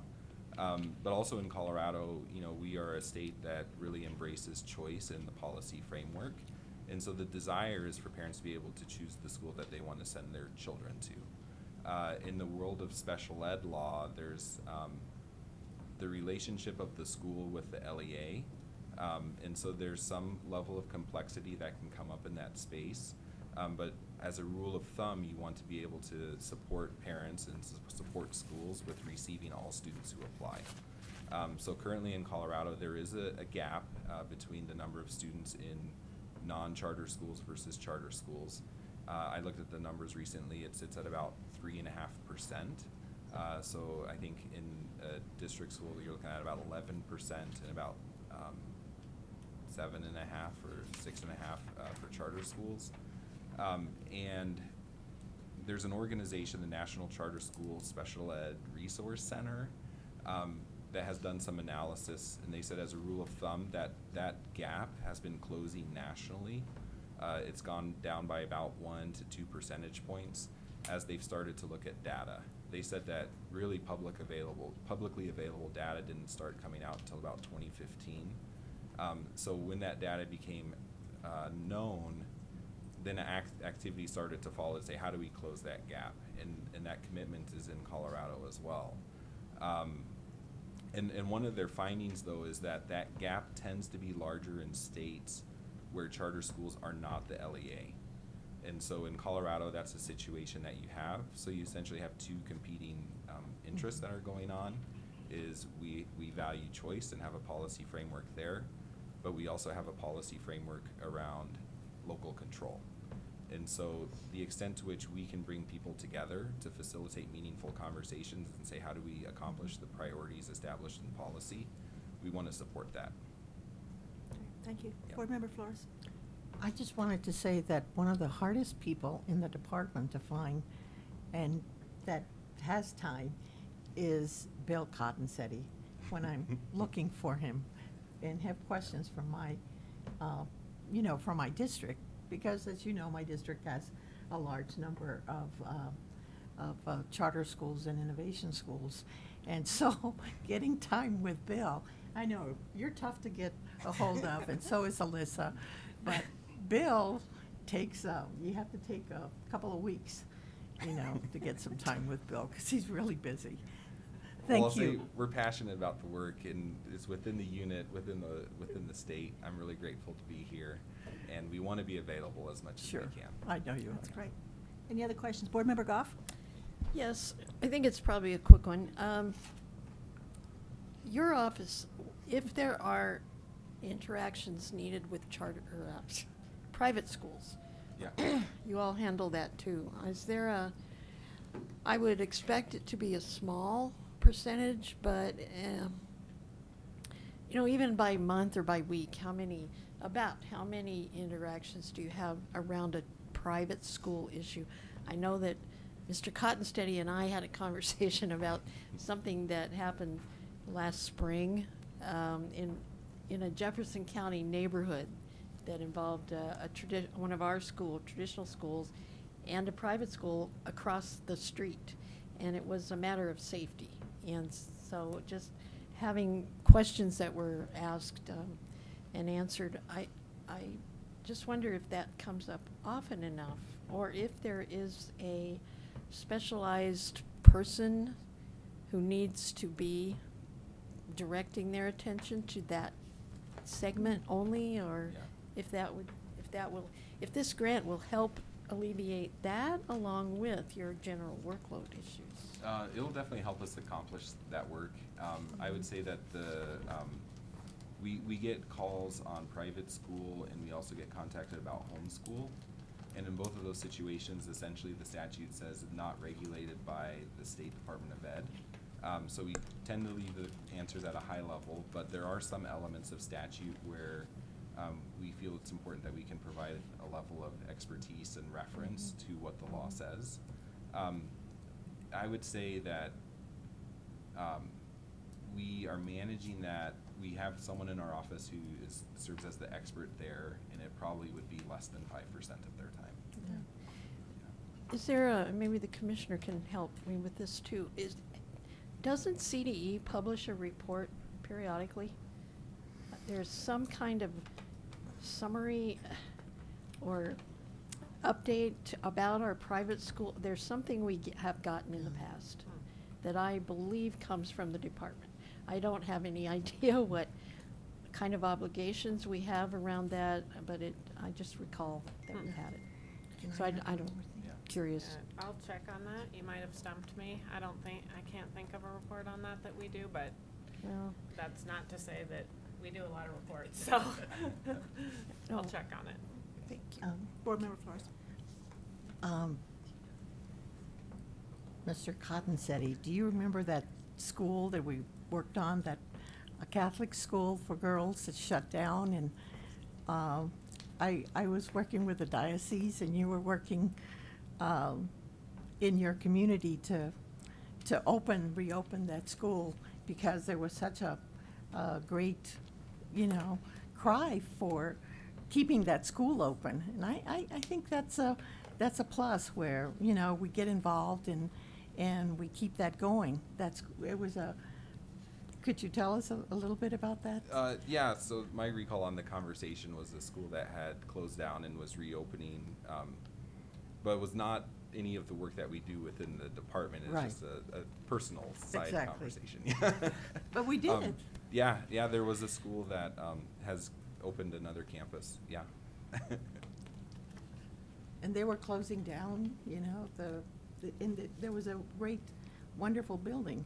And I'm also wondering too, and this is kind of ancillary, but I wonder if when the city has all these buildings that they're closed, people don't pay, and there's some wonderful buildings that sometimes just, like the mansion that was given to the mayor. And when those come available, I'm just wondering if we have any dibs in there to say, hey, wouldn't this be a great school, a school building, and that the department or schools have dibs into that for educating our kids. We've definitely seen with the charter side that facilities are definitely becoming a more significant issue, and they're drawing more attention, because as affordability becomes more significant, then you have questions about, can we repurpose a facility Exactly. and bring it up to code and things like that. Yeah. Thank you. You're welcome. Thank you. Any other questions for that particular item? All right, let's move on to the second Good dollar morning, item, everyone. please. Thanks. So we want to talk to you a little bit this morning about the proposal for some additional funding for school turnaround improvement efforts. Let me give you a little bit of a context for this. We've talked about this on and off before. As we've all learned a lot through the accountability clock hearings, we got deeper into the needs of our schools on priority improvement or turnaround, and have really learned a lot about what's going on there. So let me give you a little bit of context, and then we'll go into more details on each of these. You all know that our strategic plan goal is to ensure that at least 80% of our state-identified schools improve and maintain their performance, and keep that improvement or performance rating higher. To meet that goal, we want to expand and improve upon our supports. We've seen some positive impact of them. There's been some mixed impact, but some very positive outcomes have come out of those. And we'll go into that in a little bit more in a little bit. Our turnaround support managers, our staff that really work hand in hand with those schools and with their district partners, and providing those supports have been a really key part of that work. That relationship there seems to be a really important component of schools implementing and moving forward. Schools and districts have used the grant funding that we've had federally to be able to implement some of their priority strategies, and that's been a key part too. And then we really want to more formally evaluate the information so that we can improve. We've been able to get some kind of ad hoc reviews of the supports using some of the organizations that provide technical assistance to the department, but we haven't been able to do real formal evaluations that'll really tell us what's making the impact and what's different and where we can really get better. So we have a desire to really figure out how we best use the resources that we have to improve upon what we're doing. And then finally, the last piece of the context is with the implementation of ESSA, our federal school improvement funds can't be used to support all of our state-identified schools. And I'll show you that Venn diagram again, but we're at this place where we have schools identified under the state system that we have very limited resources for being able to provide supports to. So that's kind of all the context of where we're going today.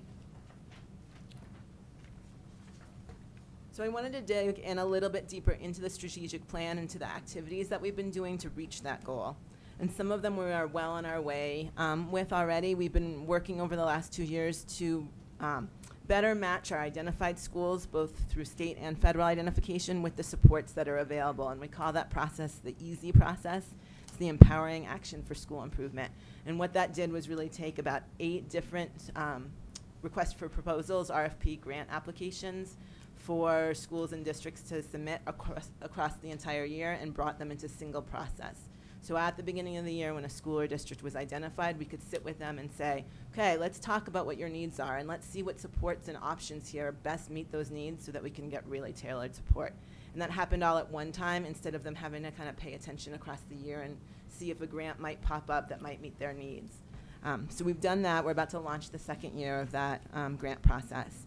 We've also been really concerted in trying to leverage CDE expertise and resources across the department. We have so many smart people here who know so much about very different content areas, and we're trying to bring that knowledge together so that we can leverage it when we know a school is really struggling with dropouts. Let's bring in our experts in dropout prevention. If a school really is an alternative ed campus and we need some expertise there, we bring people with that expertise into the conversation. So we've been working on that. There's a check mark there, but we still have work to do. It doesn't mean we're done.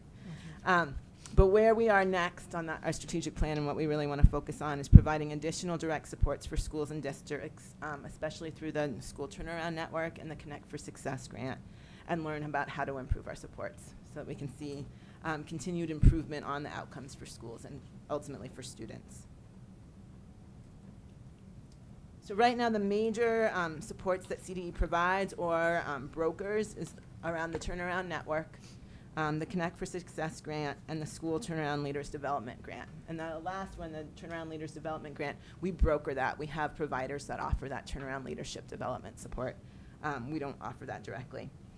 We gave you an overview of these in more details and outcomes in February of 2018, so I'm not going to get into all those details right now. If you all want to ask questions about that or you want to go into that another time, please just let me know. But I do want to share quickly and show you the high-level data that we have on the impact of the supports. And this is really high level and it's really blunt because we're just looking at the school performance framework outcomes. This is what we shared with you in February. Once we have the 2018 data finalized, we'll do this again and look and see what that next year of supports led to in terms of outcomes for the schools. But basically the general idea is if you look at the red and orange from the left to the right, we're seeing a decrease in that. We're seeing more schools at improvement in performance, which means more students are achieving and growing the way that we want to see.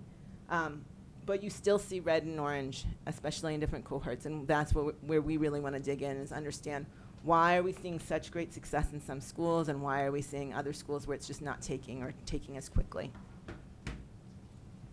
So that's the Turnaround Network data. And that's the Connect for Success data. So, and the Connect for Success, I just want the cohort 2, that line after the gray was after they had just started the grant program, so they hadn't had a full year of implementation yet. But you can see again that same pattern of decrease in red and orange, increase of yellow and green. So as I said earlier, one of the core components around the Turnaround Network really we think is the turnaround support managers. We hear it from the districts and schools about how helpful it is to have somebody that they know that they can call, that's checking in on them, that's asking them where they're struggling, helping them find solutions. I equate it a lot to a personal trainer at a gym. So you can give somebody some grant money, give them the exercise ball. Exercise ball might just sit there, right? People don't know what to do with That's it. where it is at my house. But when you have a personal trainer there with you to help you know how to use it and how to leverage the resources and supports you have in the best way and put it into action, it's just the power of that is huge. That's what we think is going on. That's what we've heard from the schools and districts involved. And then in terms of evaluation, you know, we've been doing these kind of ad hoc support reports where we can get it. We're looking very bluntly at the data with the performance framework outcomes. We're seeing generally positive impacts.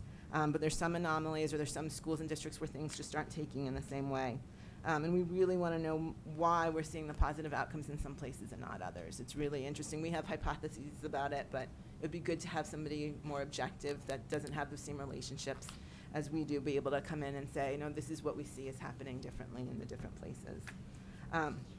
So we're including in this request some money for a formal evaluation so that we can get help with really looking at how this money is being used, what components of it, the trainings and supports are really working and making the impact, and if there's things that we're doing that just fundamentally aren't making as much of an impact or any impact at all, then we can cut back on those and put our attention and our resources into where it really has the most powerful impact on outcomes.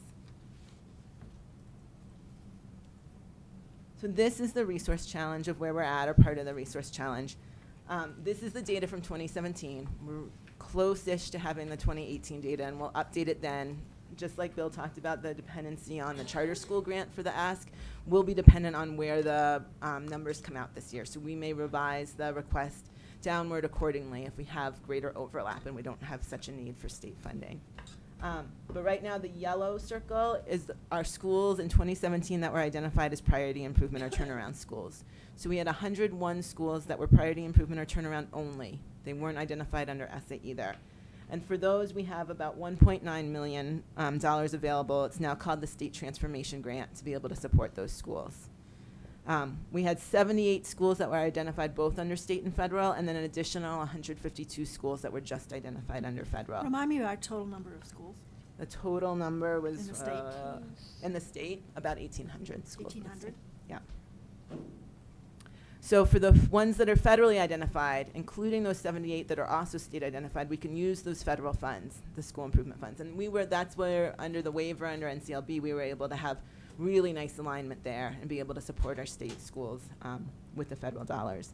And we've got about $9.5 million available through the federal dollars to support schools, which is a really nice amount of money to be able to do some good work there. So what we really are worried about are those 101 schools, whatever the number comes out to be this year, that we just are really limited in our resources for. And on that, just last year with the EASY process, with that application, it was hard because we had, at that point, we had some schools that the only thing we could offer was the School Turnaround Leaders Development Grant, because they were only eligible for state money. That was the only available use of that state money. And so we said, hey, we want to help you, but this is the only thing we can offer. And if that didn't happen to meet what their needs were, then we were kind of at that point of, well, we'll keep having conversations. But so here's how we landed at the request amount. So right now, we have about 38 schools that we can serve, that of those 101, that we can serve with the $1.9 million we have available. Then if we want to get to that 80% of schools in our strategic plan goal, to get there, that would be in about another 42 schools that we'd want to be able to serve. And that's a resource gap of about $2.45 million. And I'll show you how that divvies up. We can absolutely work to support all 101 schools and all of the schools identified totally across the board, but we figured we should take some steps to work our way towards that, especially as we're still learning about our supports and what's working and how to get better at them. So there are some schools we simply won't be able to provide resources? On average, yes, but I think there's probably, we're learning still, we're looking at who applies for the grant, and we're trying to reach out to all districts with eligible schools and really understand what their needs are and what would be helpful, and if we have things that would meet their needs, or if they just don't want to engage at all with the state. Traditionally, there's been some schools and districts that are just don't want to touch it. Okay. But if we get to the point where everybody wants something and we don't have enough, then we absolutely will come back. Okay. Oops. So here's how we broke down the specific resources that we're requesting. On average, grants for schools within the network or Connect for Success or the School Turnaround Leaders Grant are about $50,000 per school. So it depends, because again, we're trying to tailor the grant funding and the supports to what the school and district need, and they need different things. But it's a very different amount than back in the day of the Tiered Intervention Grant, those TIG grants, where they were hundreds of thousands of dollars a year. So we're looking at about $50,000 per year per school that's involved directly in the supports. And that comes out, if we did 42 additional schools, to $2.1 million.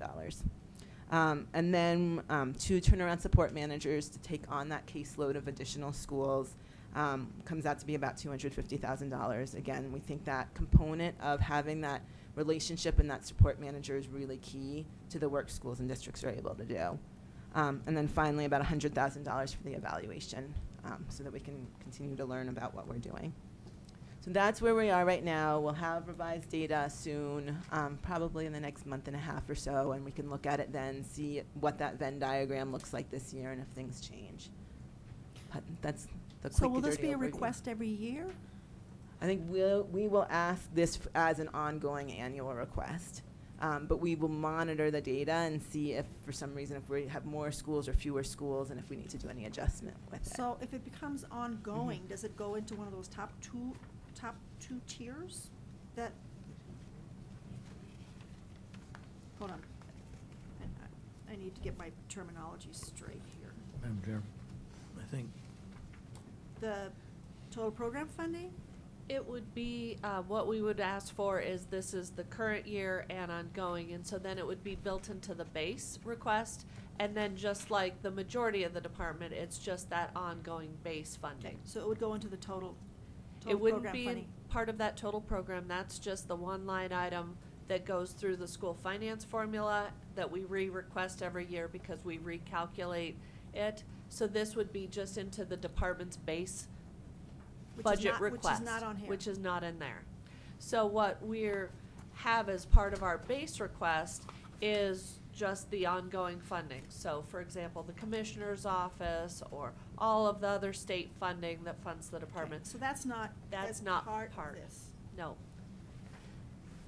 In November, there's a budget binder that's 3-4 inches thick that goes over with all of the details. And so that's the base budget that's basically ongoing. That's And the then this department- that is is the just the Department new decision Right, items on top. That's the Department of Education. Right. That doesn't include these two. It doesn't or these include. three. Do we look at that?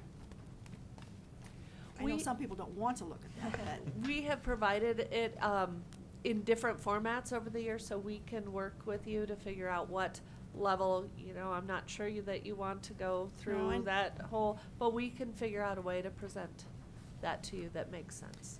I want the cliff note on that one, please. A cliff We can work on Now, that. you know what I mean. I do. Questions, folks? Board Member no, Durden? it was answered, thank you. Okay. Anybody else? Board Member Rankin? On page 16, you talked about leveraging CDE expertise, which was kind of interesting to me because we do have a lot of people that Yep. have these little pigeonholes of expertise. Is there some way, since this is a repeatable, that this can be a repeatable process without calling in the same people doing the same thing? Can we do something online that would allow schools that need help in some areas to see what it is, whether it's filling out a form or applying for it or so? Because you're gonna, if you haven't already, you should be seeing a lot of things that are just being repeated that we can allow more time for other things. Thank you. I think that's a great idea. Where we're at with, and I think a lot of the units already do that individually. Where we're at with the school improvement, really looking at priority improvement and turnaround, is we're trying to make sure we're talking very closely with our districts and schools and understanding them well and understanding their needs. And as we see what was useful and helpful for them and the patterns that are emerging across, we're working on pulling those resources together. So if it is something that we're like, we can just make a guide or we can make a webinar that you can access or whatever, absolutely, we're going to work on that. But right now, we're really trying to work individually and then culling that up to see what the kind of the needs are that rise to the surface that are common so that we can create those structures or resources available for everybody. And I had another question on page 23 where Chairwoman Schroeder asked about the number of schools in the state. When I look at these schools, being a rural board member, I want to know what kind of schools are these? Are they, are the 42 schools, could they happen to be all middle schools? Could they be schools with a much smaller number of students than the one that's 38? It doesn't really tell me enough. Yep. And I would like to see not a whole bunch of breakdown, but just an idea, and if there's any commonality behind the ones that are more successful, maybe due to size and the amount of help. I just don't know. Absolutely, we can do that. I think I would request that we wait just until we have the new data so we can give you the most recent Absolutely. and look at that. And just to clarify again, these 101 schools are not the only priority improvement turnaround schools in the state. They're just the ones that aren't also eligible for the ESSA identification and the dollars. But we can look at both the overall group of schools that are priority improvement and turnaround and then pull out the ones that are not SI identified and see if there's some differences there between those. And also, one more question. We have all of these resources here, and we offer them.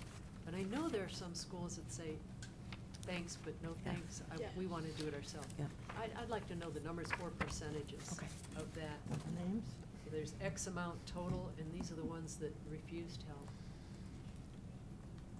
Added to that question, I'm not sure this is relevant, but right now it feels relevant to me. What percentage of our kids are in these categories, of our total students? Are these all really small schools? I know they're not really small schools, but overall, Yeah, we have, yeah, overall, because yep. We have about. this is a huge focus in our strategic plan, Yeah, and absolutely. I'm curious as to what percentage of our kids this affects, as opposed to third grade reading and some of the other stuff, just to get us a sense for.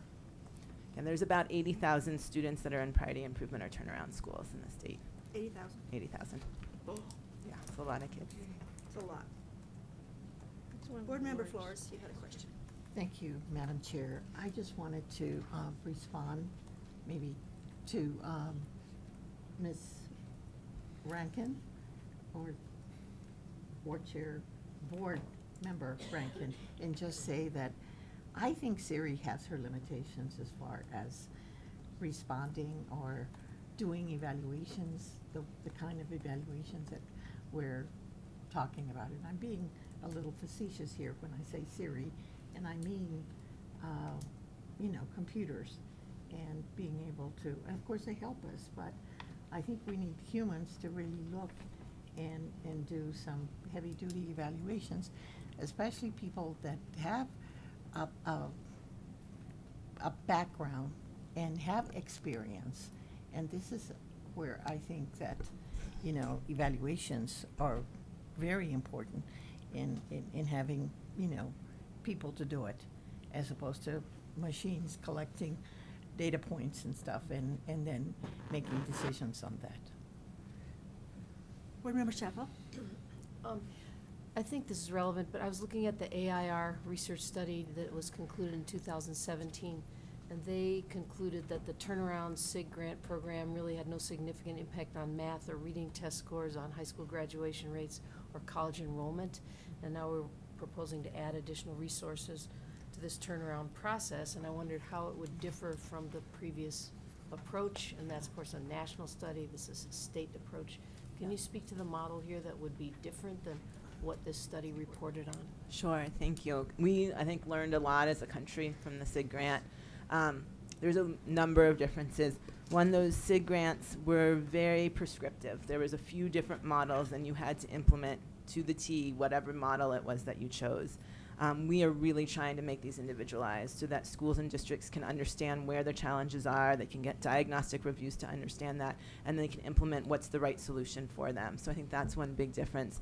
Another difference is in the amount of funding. Those grants were huge, and I know that's a little counterintuitive, but there was so much investment, I think, that it wasn't also sustainable because you had all this huge influx and then what happened afterwards. So these are much smaller grants. And then I really do think that personal connection with the support member. We have it's a CDE staff member with the Turnaround Network grant, and with Connect for Success, they hire an implementation coach, but they play a very similar role of that direct relationship of how's it going, what are you struggling with, are you on track, what do you need to get back on track if you're off, and I think that component, which wasn't a part of those SIG models, is really important too. And then I think also one thing that we've learned is just the importance of district capacity and how do we empower our district leaders to do this work with their school and with their other schools, because it's not something CDE should necessarily be in that role in long term, but how do we help build up district capacity? And so that's a lot of these grants too, and I think something that wasn't involved in the SIG either. Go ahead. So if CDE adds additional FTE, do you feel like that really is what districts want? Or do they want to have their own people locally that know their needs best? Does it make sense to add people at the Department of Ed in Denver when we've got all these districts, 80,000 kids, Yep. Spread across the whole state that, I can't imagine even with the additional FTE that you could cover it. No, absolutely. And so I'm just wondering if the money could be better spent more locally driven as opposed to hiring FTE in Denver. I think that's something that we've thought about a lot. The request for FTE would not cover all 42 schools at all. And we know that some schools and districts want to do this themselves. And so in EASY, they have that option. They can apply for a district design grant. And they said, we know what we need. Here's how we know what we need. We want to go off and hire this person, or we want to do this, invest in our own staff member, and they can absolutely do that themselves. So there's a lot of flexibility within the grant. We do know that we have more interest in schools and districts participating in the turnaround network than we really have capacity for. Our turnaround support managers are maxed out. They have more than 10 schools apiece, and that really starts to, it diminishes the amount of time they can spend with each of them. So we want to try and get at a place where they can have the impact that we know that they can have and have been able to have. So to answer your question, some schools and districts really do want that support from CDE and from a CDE staff member, and others don't, and there's options for them to do that as well. Go ahead. The salary that you're proposing is roughly $125,000 a year for each of these two individuals. Is that the right level? Is that a competitive salary? Is that necessary as far as return on investment for the public? Sure, that's a great question. We have, we've looked at that very carefully, and we've tried some different things as we posted for that position. That 125 includes benefits and all of those other pieces too, so it's not the salary itself alone in there. Some of our most, I wouldn't say that, a lot of our turnaround support managers, they are coming from a principal role because they have been in the school, they've just been doing this work, they can relate directly to the schools and understand what that role and what that work really looks like. And principal salaries tend to be at least that high, if not higher, and so, you know, we make arguments about quality of life and what you get to do here. You may have to drive around the state all the time, but you do, you know, you can put your cell phone down a little bit and not have quite the same being on demand for crises as you do in the districts. But it's definitely, as we've talked to candidates, it's been a conversation point about why isn't the salary higher? And so we've done our best, but I don't know that we could go much lower. We've tried. Board Member McClellan. So I just wanted to touch on Colorado's success relative to other states in terms of the results we're seeing out of our turnaround program. And I'm also feeling grateful as a board member that we are not facing the geographic challenges of Alaska or Texas, for example, because I have a suspicion that those site visits that you all have taken the time to do have had a lot to do with the relative success that I suspect we're having here in Colorado relative to nationwide turnaround efforts.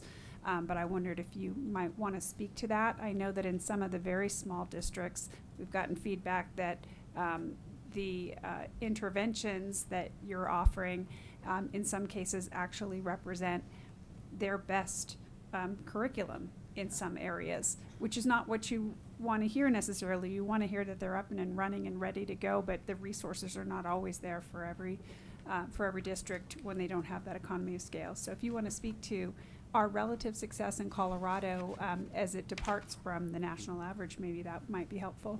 Sure. And I think that the word on the street for the research nationally is about a third of turnaround efforts succeed, if that. So we're at the place right now where we're about 50% of our schools making enough improvements to come off. We've got to look at, can they maintain that? Like, that's such a key part of the concern of, okay, great, you came off, but we want to make sure you can continue staying that higher level of performance and even improving from there. So nationally, I think we're doing okay, but there's a lot to learn. I think I'd add, in terms of hearing from schools and districts, there was the superintendent in Lake County, Wendy Wyman, wrote for us. Last year, she was talking about the support she's received through the Turnaround Network. And she said what was so powerful was that it wasn't that any of their educators didn't want to do better by their kids. They all wanted to do better. They just didn't know how. And then coming together in the network and learning from each other and the professional development that comes in and from the other schools and districts that are involved in it and doing that same work, that's what they needed. Is once they got the tools and understanding of how to do better, then they could do it in their own way and make that impact. So I think that's just part of the power of what's going on here. Well, I just wanted to say thank you and kudos for having such a relatively higher rate. I know it's going to be a challenge to make sure nobody falls off there, Yeah. but I think that's a good reflection that your efforts are on point. So thank you. We've got incredible staff that are doing that work. Like, they are amazing. I learned so much from them, and their dedication and the time and thought that they put into each of their schools that they work with is just really incredible. So we're lucky to have them here. That's great. Any other questions? Board Member Durham. Well, thank you, Madam Chair. Can you I'm looking at these charts. What page are you on, sir, please? Well, it's 19, I think. 19, thank you. Do you have a comparison? Your 19 must be different. Yeah. I'm not sure I'm looking at the right chart, Yeah. but do you have a comparison between schools that have not received these grants and progress they've made toward getting to improvement or eliminating turnaround and priority improvement vis-a-vis the schools that have had these grants? And where is that data exactly? Is it in CFS cohort 1? Is that the demonstration of the, and what would be the comparison with those that haven't had it? So we, in that February presentation, we can pull that back out and resend it to you all, worked on trying to make some comparison groups for these, so it's not in these slides, it was in that Okay. full deck. On here, the cohort 1 and cohort 2 are just the different years of implementation. So cohort 1 started a year prior.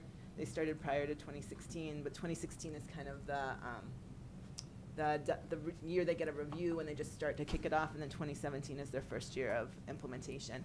And then cohort 2, you can see, has only had that partial first year. The year before that gray line is their eligibility year. So they're only eligible if they're priority improvement or turnaround there. Right. But again, that gets back to why we want some evaluation support, because we've been trying to figure out what's an appropriate comparison group and how do we look at it and how do we differentiate our supports between what else might be going on in those schools and districts and the supports they're getting, because we know most schools and districts, when they get that rating, they're digging in, they're doing something. So that's why we just need some, it's harder to evaluate than we have the capacity to do right now. So when we go across the street to make this request, we're not then in a position to say that based on past performance, if you give us this money, we can expect this result in these schools. Is that, and this improved result in these schools, is that an unfortunately fair statement? I need to think about that a little bit more and how comfortable I would be in saying that. I think there's some outcomes that I think we can say, especially when we have one more year of data and see how things have gone, and say we feel pretty comfortable that this % of schools is going to move to improvement or performance in a year. I think we can say that, but I want to look at the next year of data and I want to think about it a little bit longer, if that's okay with you. Thank you. Board Member Flores. It is true, isn't it, that, because I've asked, that we don't have an evaluation department within, Correct. within the CDE. We have some staff members across the department that are supporting evaluation work, but we don't have a unit that's focused on evaluation. Thank you.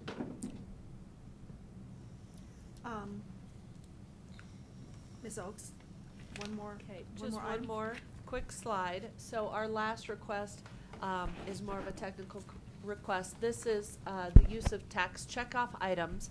So we had the checkoff, so when citizens go through their tax returns, at the end of your tax return, you can check off to give to various charities.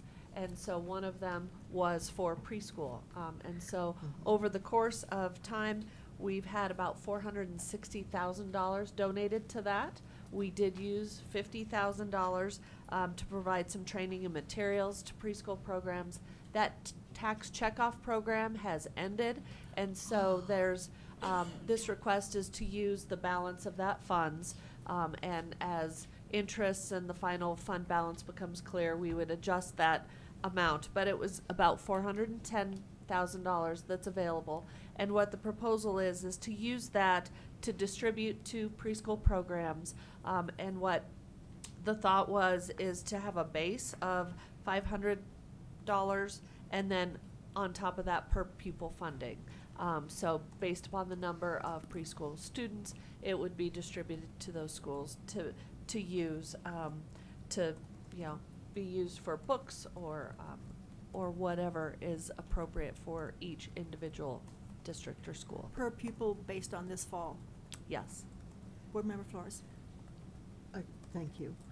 So why don't we have that checkoff anymore? Or, That is through a statutory change, and it is a term limited or a time limited period. And so our period has expired. And so there's a great demand. They sort of roll on and off the who's ever approved Yeah. legislatively. do you know how many people that little checkoff made happy when they could give their $25 or their $30? I mean, it made a lot of people in Colorado happy when I heard about that.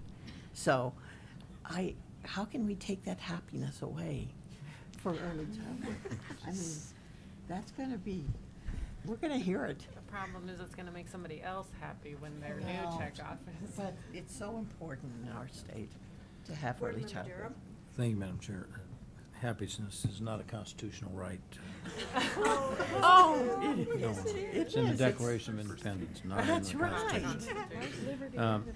But did the legislation establishing the tax checkoff, now are these public or district operated preschools? Did the tax checkoff language limit the distributions to those? Believe Melissa, I don't have the knowledge of the specific language. Just made me so happy, 25 a year.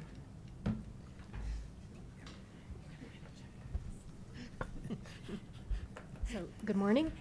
So the program was set up to provide funding to the Colorado Preschool Program, which funds district-based preschools. And some of those district-based preschools actually contract with local preschool programs. Okay, thank you. Hmm. And this program is terminating because they didn't meet the minimum threshold of donations? Is that the way No, the it's set up as a checkoff works? 5-year. So it was shut up as 5 years? but Right. Is there in statute some minimum, that they have to have some minimum amount of support, or they do roll off the list? Does anybody remember that? That could be something we can look into. I mean, this is not for 5 years, this is not a huge No. success. And this is a good way then to just make sure the money is used for its intended purposes in case the legislator has a better idea. Like textbooks for ESL kids. And that wouldn't fit the checkoff purpose, I don't think. It's Dr. Flores. progressive, it's positivist, it's Illegal. sequential. Board Member Rankin? I'm looking on page 26, and it's the 5th bullet point. CDE staff recommends, where it starts there, $500 to each district in the no matter what the size of the district, the same amount. So they could be a district of 100 kids with 2 preschool students, and they get $500, and it could be a district that has 8 million, 7, and 1 million preschool, but they get the 500. Is that correct? So what we did was we tried to consider a balance between just strictly doing a proportional per pupil distribution, which meant that the smallest districts might get maybe $11. That just doesn't feel like, a good use of money to write a check that costs more to issue and send than it's worth. And account for districts that have large preschool numbers. So what this does is say that everyone gets at least a minimum of 500. And we subtracted that amount out, and then with the remaining chunk, we distribute that proportionally. Per pupil. Per pupil. Okay, So all that right. would mean like our largest district would get $72,000, and our smallest district would get 500. Okay, that Pitkin helps gets me a zero. lot. And then in that same sentence, it says, based on their preschool, to purchase classroom reading books. Is that in the we just said that. No, we've talked about a number of different things that we could recommend for the use of those funds. We thought that given the challenges that district preschool programs have and making sure that they have good instructional materials and reading books in their classrooms, especially with our reading goal as a department, we thought it would be helpful to say we need to direct these for reading books for the classroom for kids. So not But- TS Gold. If they say we wanted to get some more TS Gold, we can't do that.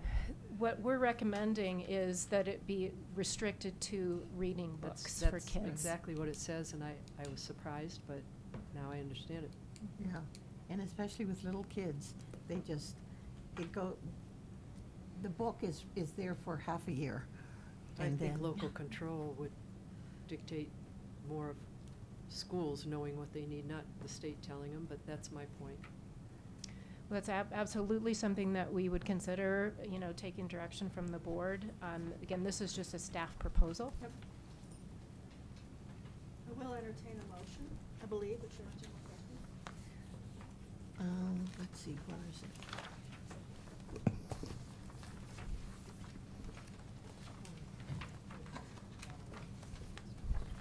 Board Member McClellan. I move to direct department staff to submit the 2019-2020 budget decision items of the Office of State Planning and Budgeting as presented, or to the Office of State Planning and Budgeting as presented. I Thank you, second Board that. Member McClellan. Thank you for the second, Board Member Flores. Any objections? Do you want to call roll? No. Okay. Board Member Durham? I think Ms. Rankin makes a good point, and so could we recommend the expenditure without the direction? That the district can decide what to do with, you know, if it's $500 particularly, it may not be well spent on materials, or even in larger amounts, if they have other needs, they ought to be able to use it for that. Because I don't know that the legislation that created the fund probably restricted the use of the money other than to see that it went to the preschool program. May I? Well, I'd probably worry if it went into salaries, even Right. though I don't believe they're well paid, but Right, but that's not directed for materials. kids. So I don't know, I'm not sure, Mr. Durham, how to Well, do that.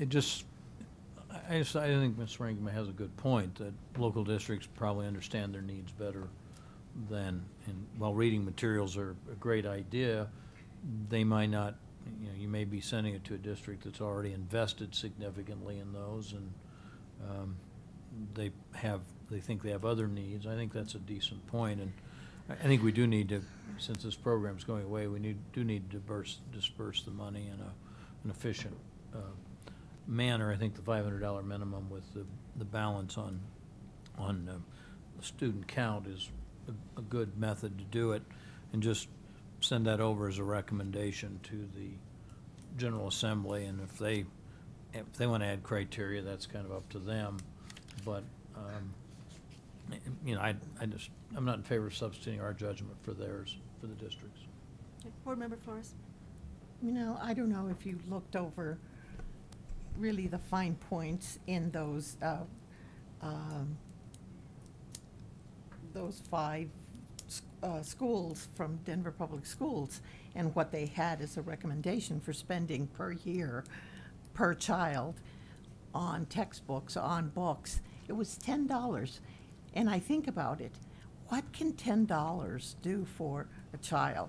I mean, if you're really thinking about a quality book, $10, and we're not even talking, this is just a book that you can buy at Bookies, you know, the children's bookstore here in town.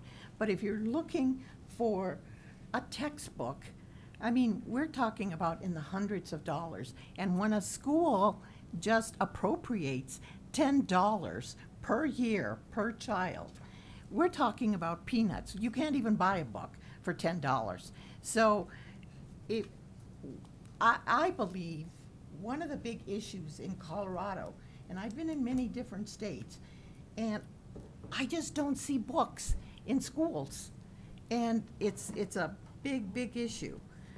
And $10, as I said, will not buy you one book in early childhood. Those books, even if they're paperbacks, are $16.95, $18.95, and it's nothing. And we do need textbooks in this state. Aside from most of you do not believe in textbooks, but they are helpful. And I think if we had textbooks for ESL kids and in language arts that were sequential, I think that we would have more kids graduating Latino kids graduating from school, especially when we have all these teachers that have not been trained, and we are getting whatever we can, for whoever steps forward into the field of education.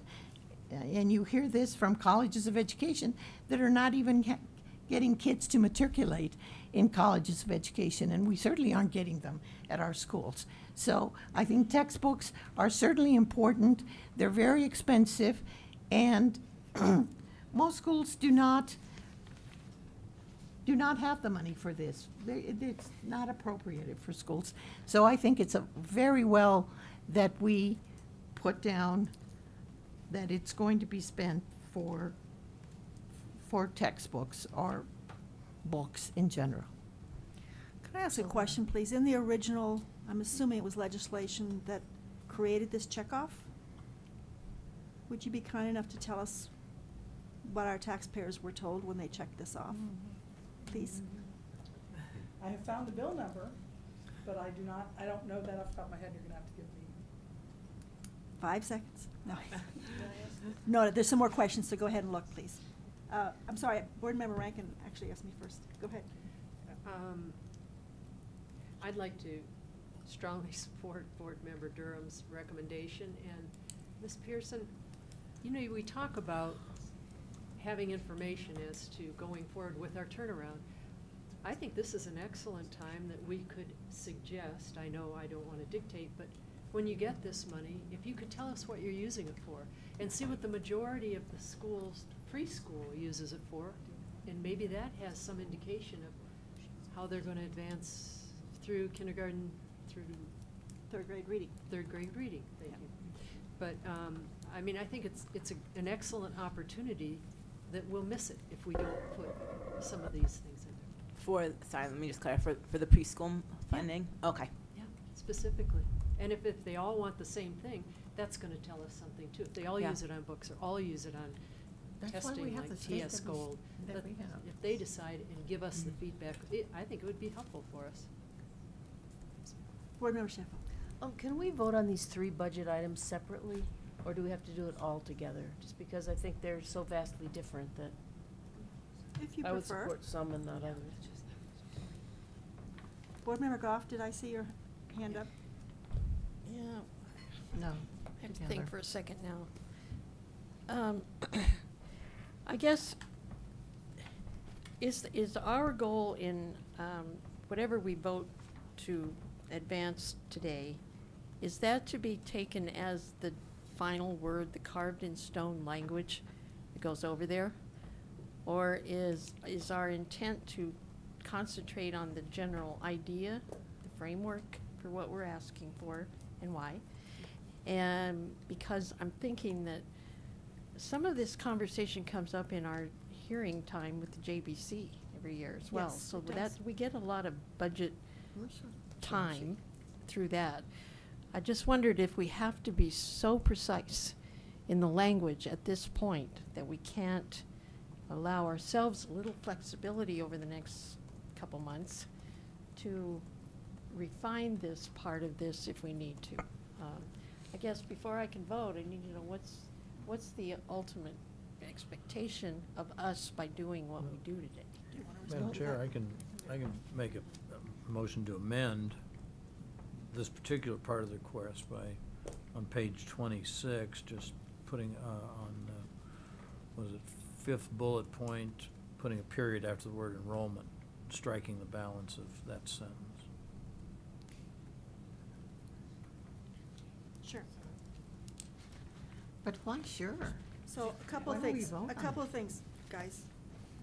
Board Member Goff just asked a question about the process. Can you address that, please? Yeah, Commissioner? I'll ask Ms. Oaks to address it.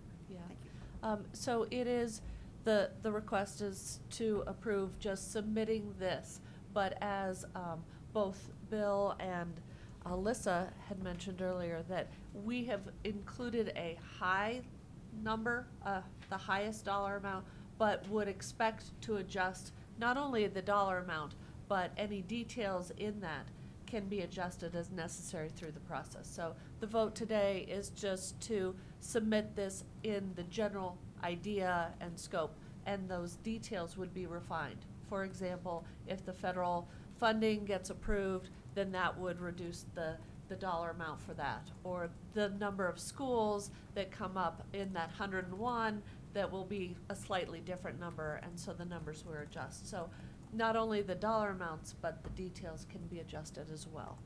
And Board Member Goff, I'll just add one more thing. We do have a deadline. The reason we do this so early is we do have a deadline from OSPB to get some numbers over there.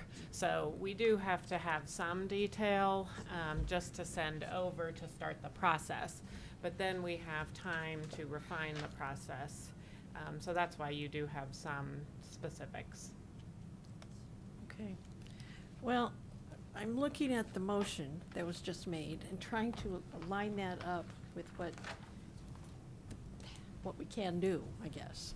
So I don't, So I I've- don't want to put us under in any corrals right now. I've had a request to break the motion up into 3 pieces. Yeah, that might help. We That can do help? that. Was that, you were the first, you were the one? Board Member McClellan, would you? I was the maker of the motion, and as the maker of the motion, I would like to suggest that it be changed such that it breaks apart into 3 separate motions, which address state funding for choice and innovation unit, funding for school turnaround and improvement program, and thirdly, Colorado preschool program checkoff funding. And Do I need second all to? 3 of those? Board Sure. Member Flores, or was it you? Okay. Yes. Okay. If I did, I will. It was If I Board didn't, I Member will. Flores. That's what I thought. it Board was Member Member Flores, will that work for you, that we break apart the initial motion into 3 separate areas so that one board member who has an objection to one but not the other might be able to Sure. vote accordingly? Sure. And if I could hear from staff, do I need to adjust the wording, or will that be sufficient, do we think? I think that will be sufficient. I can work with that. Okay, thank you, Busy.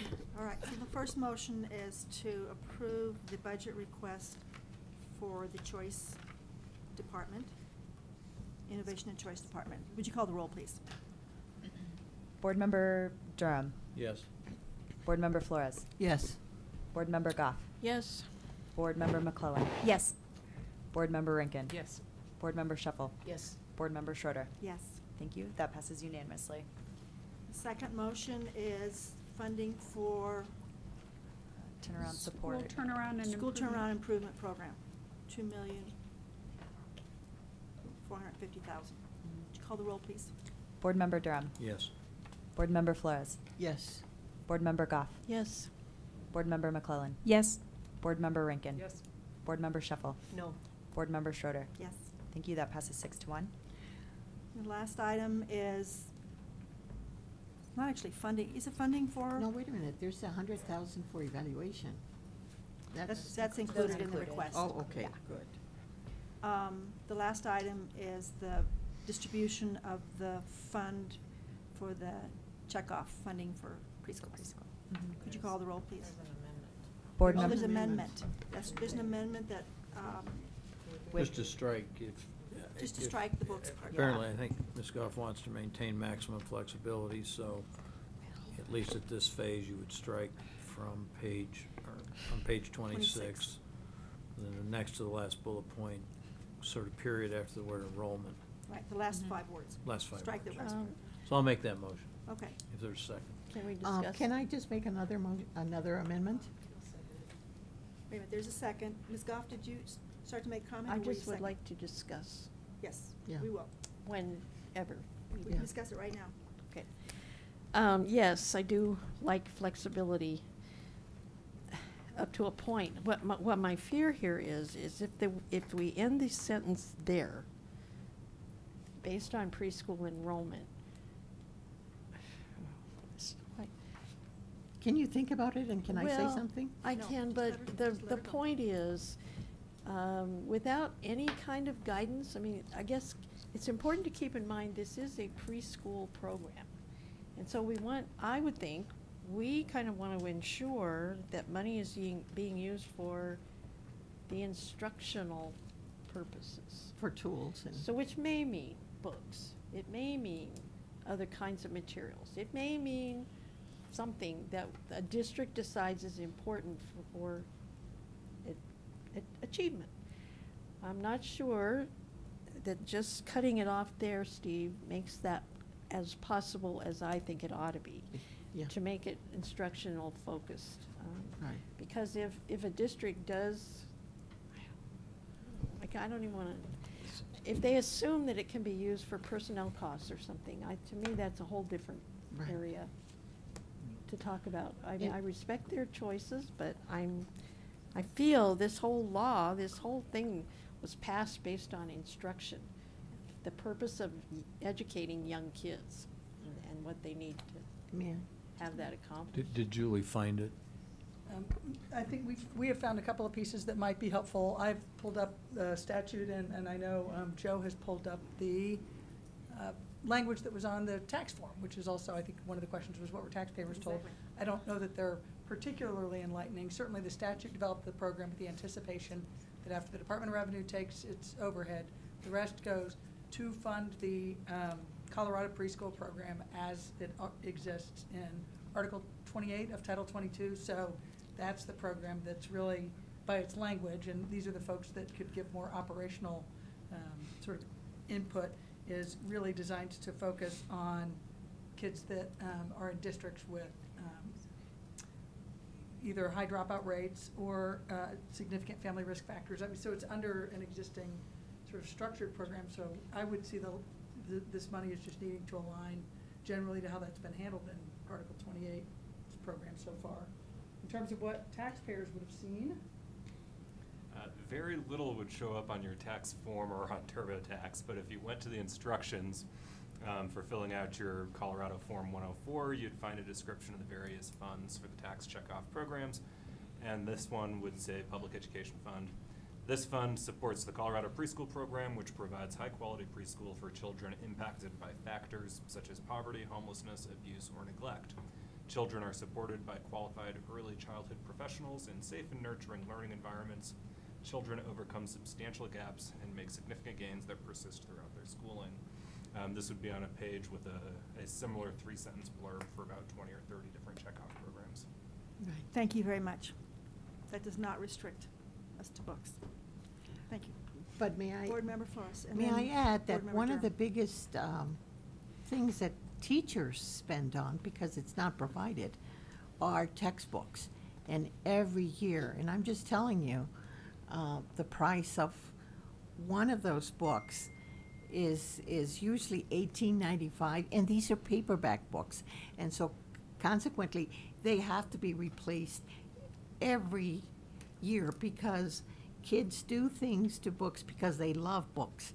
They'll chew on them, they'll hug them too much, it's just incredible what kids do, and they have to be replaced, especially in those in preschool. So this is one area where I remember just spending so much money on books that were really needed, and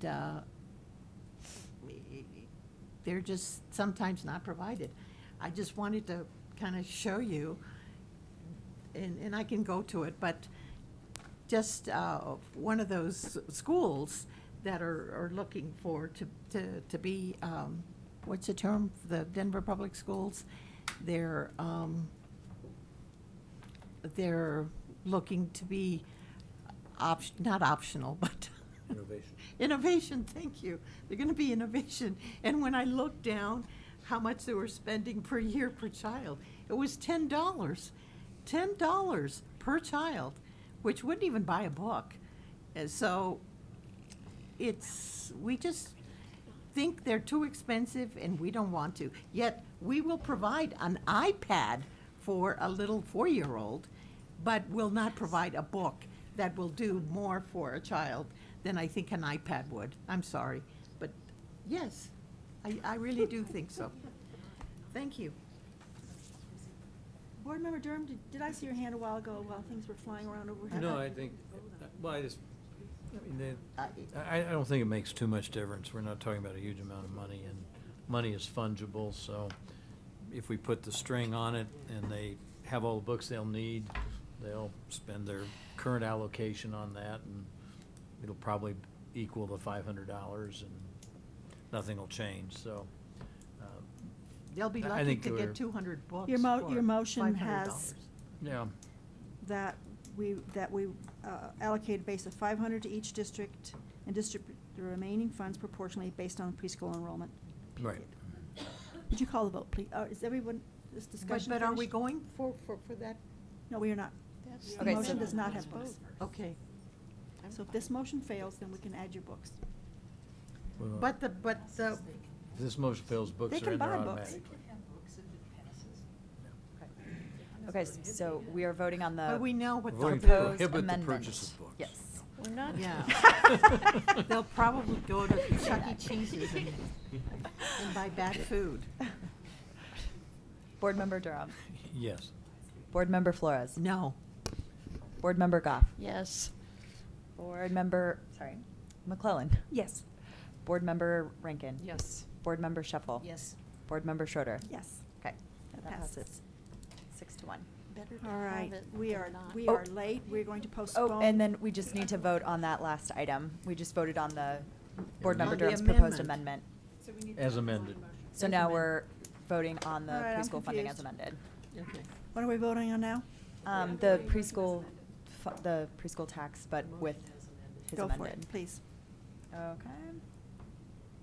Board Member Durham. Yes. Board Member Flores. Yes. Board Member Goff. Yes. Board Member McClellan. Yes. Board Member Rankin. Yes. Board Member Shuffle. Yes. Board Member Schroeder. Yes. Thank you. That passes Thank you. unanimously.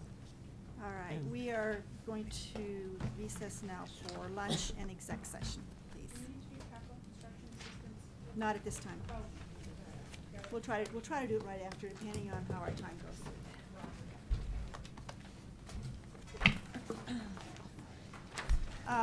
Thank you, Ms. Oakes. Thank you, Ms. Thank you, yes. Bill. Ms. Bill, I'm sorry. Mr. Bill?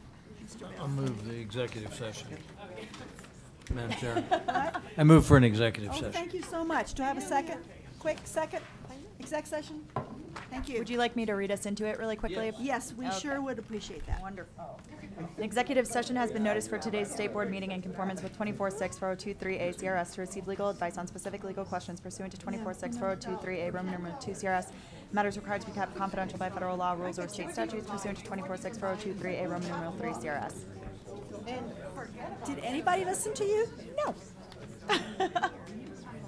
I feel like my husband does.